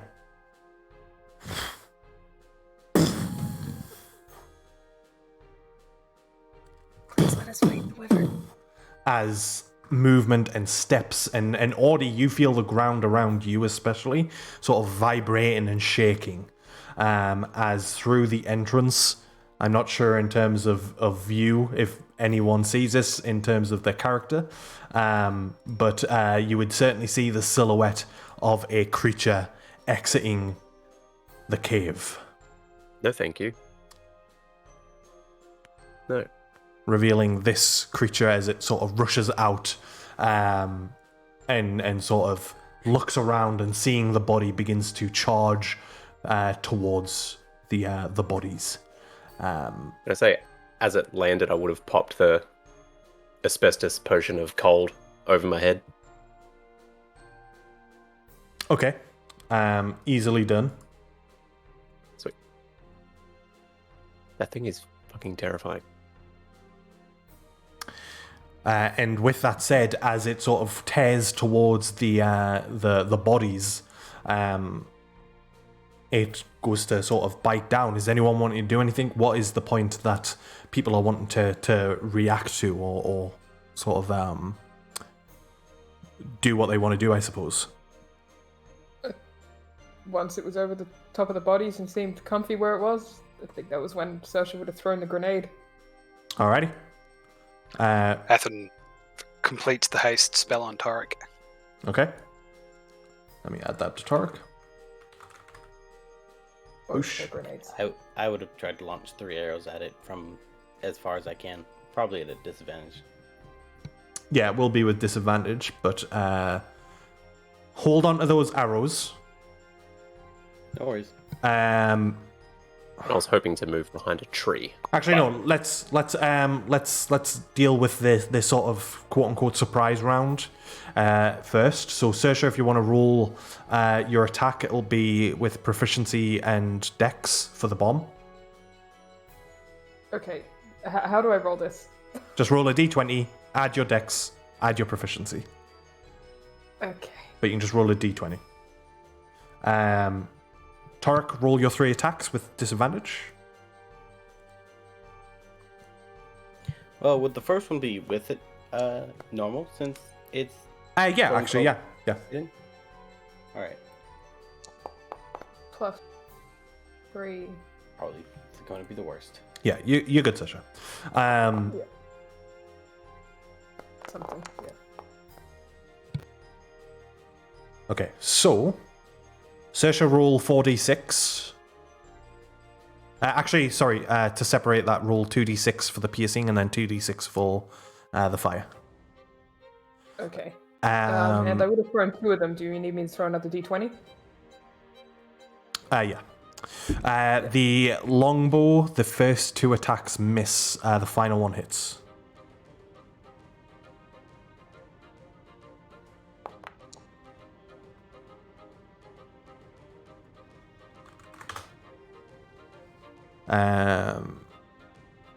The bomb hits again, Saoirse. So if you want to roll 4d6. Okay. So that's the piercing first. Does not deal as much damage as you would like. Okay, that's for the first one. Roll another 2d6. This will be for the fire. Yep, sorry. I'm going to be very direct sorry. just to get it sorted. Yeah, So no, go. that's 6 points of fire. Now roll another 2d6. That's more piercing. That is 3. And then that is 8 points of fire. Nice. So the 2 bombs are thrown over the trees, blowing up and scattering into the direction of the frost fang. D, instead of throwing the bomb, is going to pull the greatsword across their hand as it begins to vibrate and lightning begins to envelop the greatsword. And with that said, is that everyone's pre-combat actions? Priscilla, are you wanting to do anything? Once everybody else started throwing stuff, I would have as well, I suppose. I would have just thrown Eldritch Blast, though. All right, roll your 2 Eldritch Blast attacks. And Ori? Is the first one an advantage? Yes. I was going to move 20 feet and then just yeet the Chaos Breaker at it. Okay.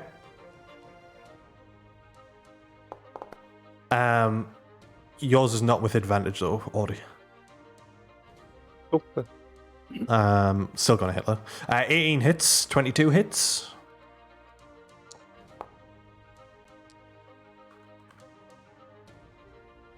So 11 points from the Eldritch Blast. If you want to use your second one as well, Priscilla, you can. Yep. The Chaos Breaker deals, what's that, 21 points of damage? Yep. As a note, in case it makes any sort of difference, which I highly doubt, the Genie's Wrath damage is thunder. Okay. It's fine. It's not making... it's not resistant to it, so that's alright. A 14 for the second attack misses, unfortunately.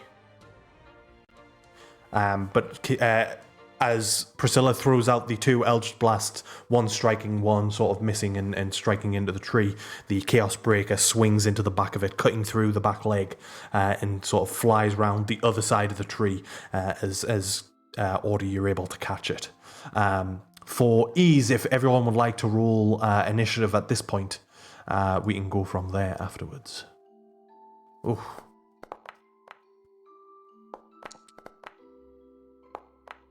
Come on, single digits. Yeah. Oh, wow. Yeah. Just got to ask for what you want, guys. So with that said, as all of these attacks are thrown into the Frostfang Wyvern, it sort of rears up. And as it does, this sort of icy steam emits from its mouth. And that's where we'll pick up next week, as the Frostfang did indeed roll the highest initiative. As we let him. I mean, yes. you just did nearly like 100 points of damage to it in a surprise round. So Yeah, it's I have still an idea, barely though. injured. What if we fought it now? Well, if we fought it now, I might not be able to take my partner to work, which is Okay. Right, we still can take I it's guess half it's that's still important. well it's still like 2 hours away, but I feel like this fight might last that time depending on what happens. So we'll see what happens next week. But I think I've got everyone's character sheet sorted. Everyone's got their resistant to cold, just to make sure that I've got it all sorted for next week and I don't have to check anything. Turk has his haste on, and I think that's it for that sort of preparation. I'm going to make Saoirse look the other way because I hate it when tokens look the opposite way. All right, cool. So that's where we'll pick up next week as we dive into the encounter with the Frostfang Wyvern. Good luck, everyone. Oh, boy. Thanks. Love it. Gonna need it. I want to keep playing. Next week. So if we get that's a killed. week away. It will go so quickly because you have something Next to look week? forward to. Next week is going to be very confusing, and we are definitely going to need the heads up because I have no idea what time it's supposed to be at. When does the Australians and such time change? Because that's when it gets really awkward. It's a good question. Next I month. think it's 3rd of April 3rd for of us. April. Next month. So it'll be Okay. the same time for the next couple of weeks. Yeah. For the next 2 weeks, to be precise. Yeah, so it won't be a different time until the 10th of April for us because it's 3 a.m. on the Sunday. So we. Oh no, that's wrong. Ha ha ha. I It will be a will. different time for us on Yep. the 3rd. I was like, 3 a.m. is after 6 p.m. No, it's not. I think because the little timestamp thing that I can send in chat now will probably be pretty useful. Because my times don't go back or forward, whatever it is. Spring, yeah, forward. So I think that goes forward on the 27th, if I remember correctly. So next week should be the same time as today for Everyone. Tarek and Priscilla, and of course yeah. And you as But- well, I think. Yeah, more so because the Americans' times have changed, so Yeah. So next week is the same as this week. Then the 27th, you change. yeah. Which is when it gets And then- really awkward. And then it gets And then even the more following week. awkward the week after that, yeah. Yeah. Nice. Honestly, in the future, I might just take this bloody month off. Oh, someone's saying that the UK also changes on the 3rd. Oh, is it the 3rd? It's not the 27th? I thought it was pretty sure it was the 27th when I looked. It's in chat. It's on Twitch. Sorry. Depends what your No, postcode 27th is. of March, it says. Yes. I'm so Yes, used to Googling D&D stuff. I was literally Googling D&D 5e daylight saving. Wow. Yeah, I just looked it up for the UK. It says 27th of March, so you'd be right. Yeah, it's the 27th of March. So, ha to Twitch. Yeah, it's gonna get it's gonna get really awkward. I will try my very, very best to give you sort of heads up in terms of time starts. Correct me. When it comes to Athens, Saoirse, Audi, your times always stay the same, right? When we start? I think we've switched at different times from 5 p.m. to 6 p.m. Yeah. So Yeah. So usually when our daylight savings goes back or forward, our hour changes as well. Because otherwise it's like too early for you, I think it is, Adam, or too late. Right. Okay. Are we going forward or back this time around? we'll figure it out a week at a time. Yeah.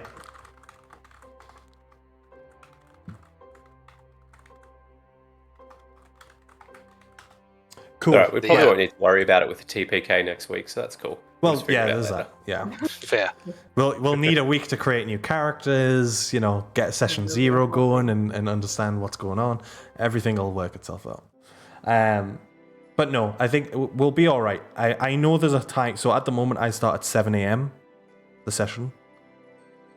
I know there's a time, and presumably it'll be after daylight saving and whatever goes forward or back. I think at that point I start at 8 a.m. But I can't remember. Yeah. And we start think at there 2 was- instead of 1. What was that, sorry, Priscilla? And we'll start at 2 instead of 1. I think so. I think. I hate daylight savings time so much. Same. For the rest of the year, Ever. it's perfect. But this portion of like 3 to 4 weeks or so is an absolute nightmare. But we'll figure it Joey out. made the comment earlier how it looked like 3 hours had passed, but it was only 2. It's because our time jumped up an hour. So it's 2 instead of 1. That's correct. Cool. Right. So And so we go back an hour this time round. yes. Yeah. So you go back, but we go forward. So we're getting further apart Yeah. from one another. Yeah. Is this the time that we usually change it to? Yes. Like there was a period where we usually changed it to 7 or something, right? I'm not sure. Well, like it's with the times as they are now, it's too difficult to work out. Once my time's changed, it's made much easier. Yeah, one time zone at a time. Yeah, one time zone at a time. We'll sort it out. Everything will be fine. For next week, I'll give you the heads up still, but it should be all right. I think if I do the timestamp, it seems to keep in mind the daylight saving and whatever else. So when I send that, it should give you your local time on that date, regardless of whether your time's going back or forward. So that should sort things out. That should fix things in terms of what time we should expect the session to start. Okie dokie. But my God. The complexities of playing across 3 continents. I know. But I am bringing the world together one player at a time. So there's that. One continent at a time. God, I wish. Holy What moly. continents are you missing? Thinking of? Asia, Africa, South America. Antarctica. Antarctica. Yeah, can't forget Antarctica. yeah. Don't know how many Yeah. D&D plays there are there. But yeah, I think Penguins. Oh, you never know. I think Athen got it. South America, I'm pretty sure there's no one. Asia Asia, definitely. And Africa. And Africa, there's no one. Yeah. Yeah. Gotta get a couple more Aussies in here because we're being overrun by Europeans and Americans, but I know. Sorry, man. Alrighty. Well, I'm gonna hop off. Yeah. I'll catch you all later. Good session, everyone. Good job, and we'll pick up next week as we fight the Frostfang Wyvern. Weed. Ready to die. Take care, everyone. Yeah. See you take care. later. Have a good week, guys. Bye. You too. Bye. you too. Alrighty. Good session. Let me just drop a message to someone.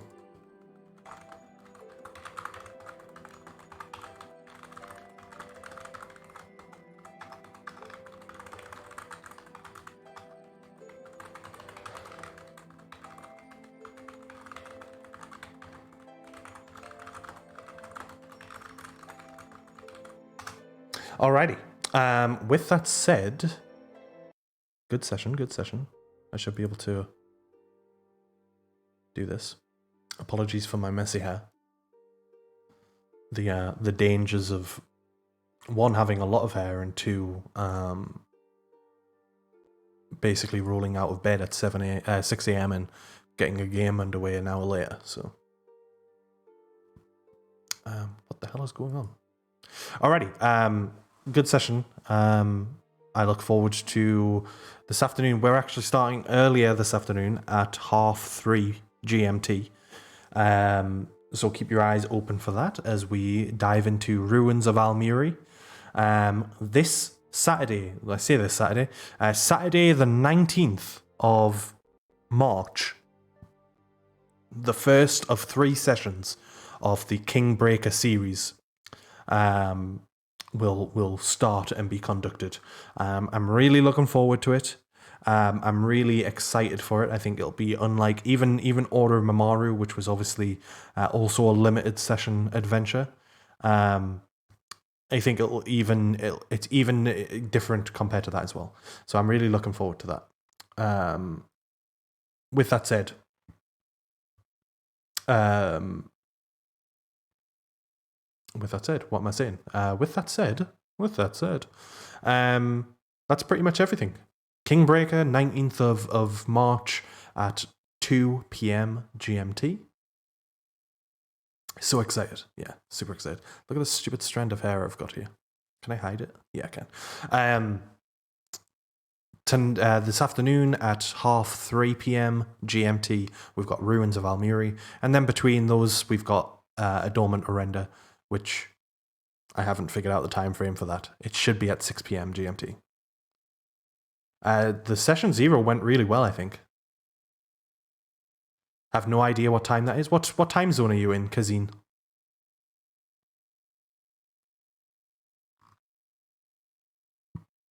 Because I can tell you.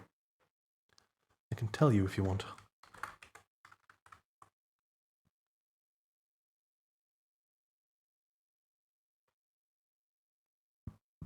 Or 0 can tell you. There you go. 9 a.m. I don't know what time you're referring to, but yeah.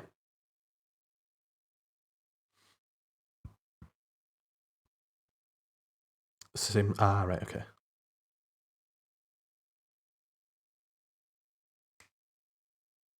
Perfect. But yeah, I think the session 0 went really well. We established sort of connections between the characters in terms of what they may know about each other and what friendships or relationships may have formed before picking up the adventure. So there's already an established sort of not the group as a whole. They've probably not been on a job all entirely, the 6 of them before, but still, nevertheless, good chemistry and stuff like that. Yeah, it is pretty annoying, but I do like the lighter mornings and such. So I'm not complaining entirely. I hate it when you go to work and it's like dark when you get there and dark when you leave. But yeah. But yeah, I'm going to leave you there as I've got a little bit of prep to do before this afternoon's game. Just make sure everything's right. I've got a load of, what's it called? Modules that I've got in, and I want to make sure it's set up correctly on the server. So I hope we do. I hope we do kick it. Makes my life easier if we do kick it. Hopefully, yeah. Fingers crossed. But yeah, I will speak to you all at some point later. 35.6k points, getting closer to making God. Good lord. Well, if you are able to join us this afternoon for the Ruins of Almuri game, that might help.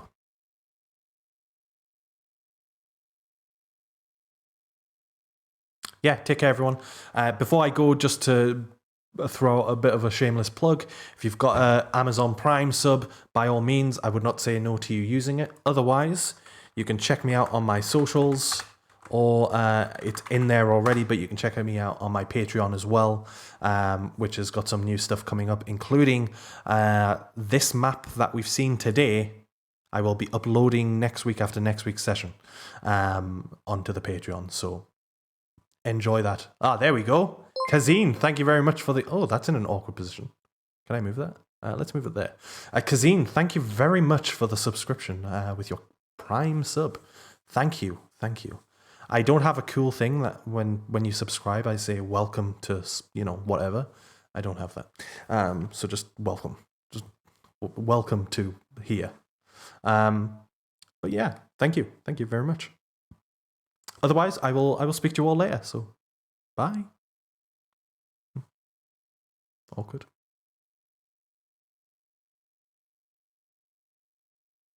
10k points and you can make the Traveller. Wow. I already have a god that's inspired by the Traveller. Well, a god. Ask Saoirse about him.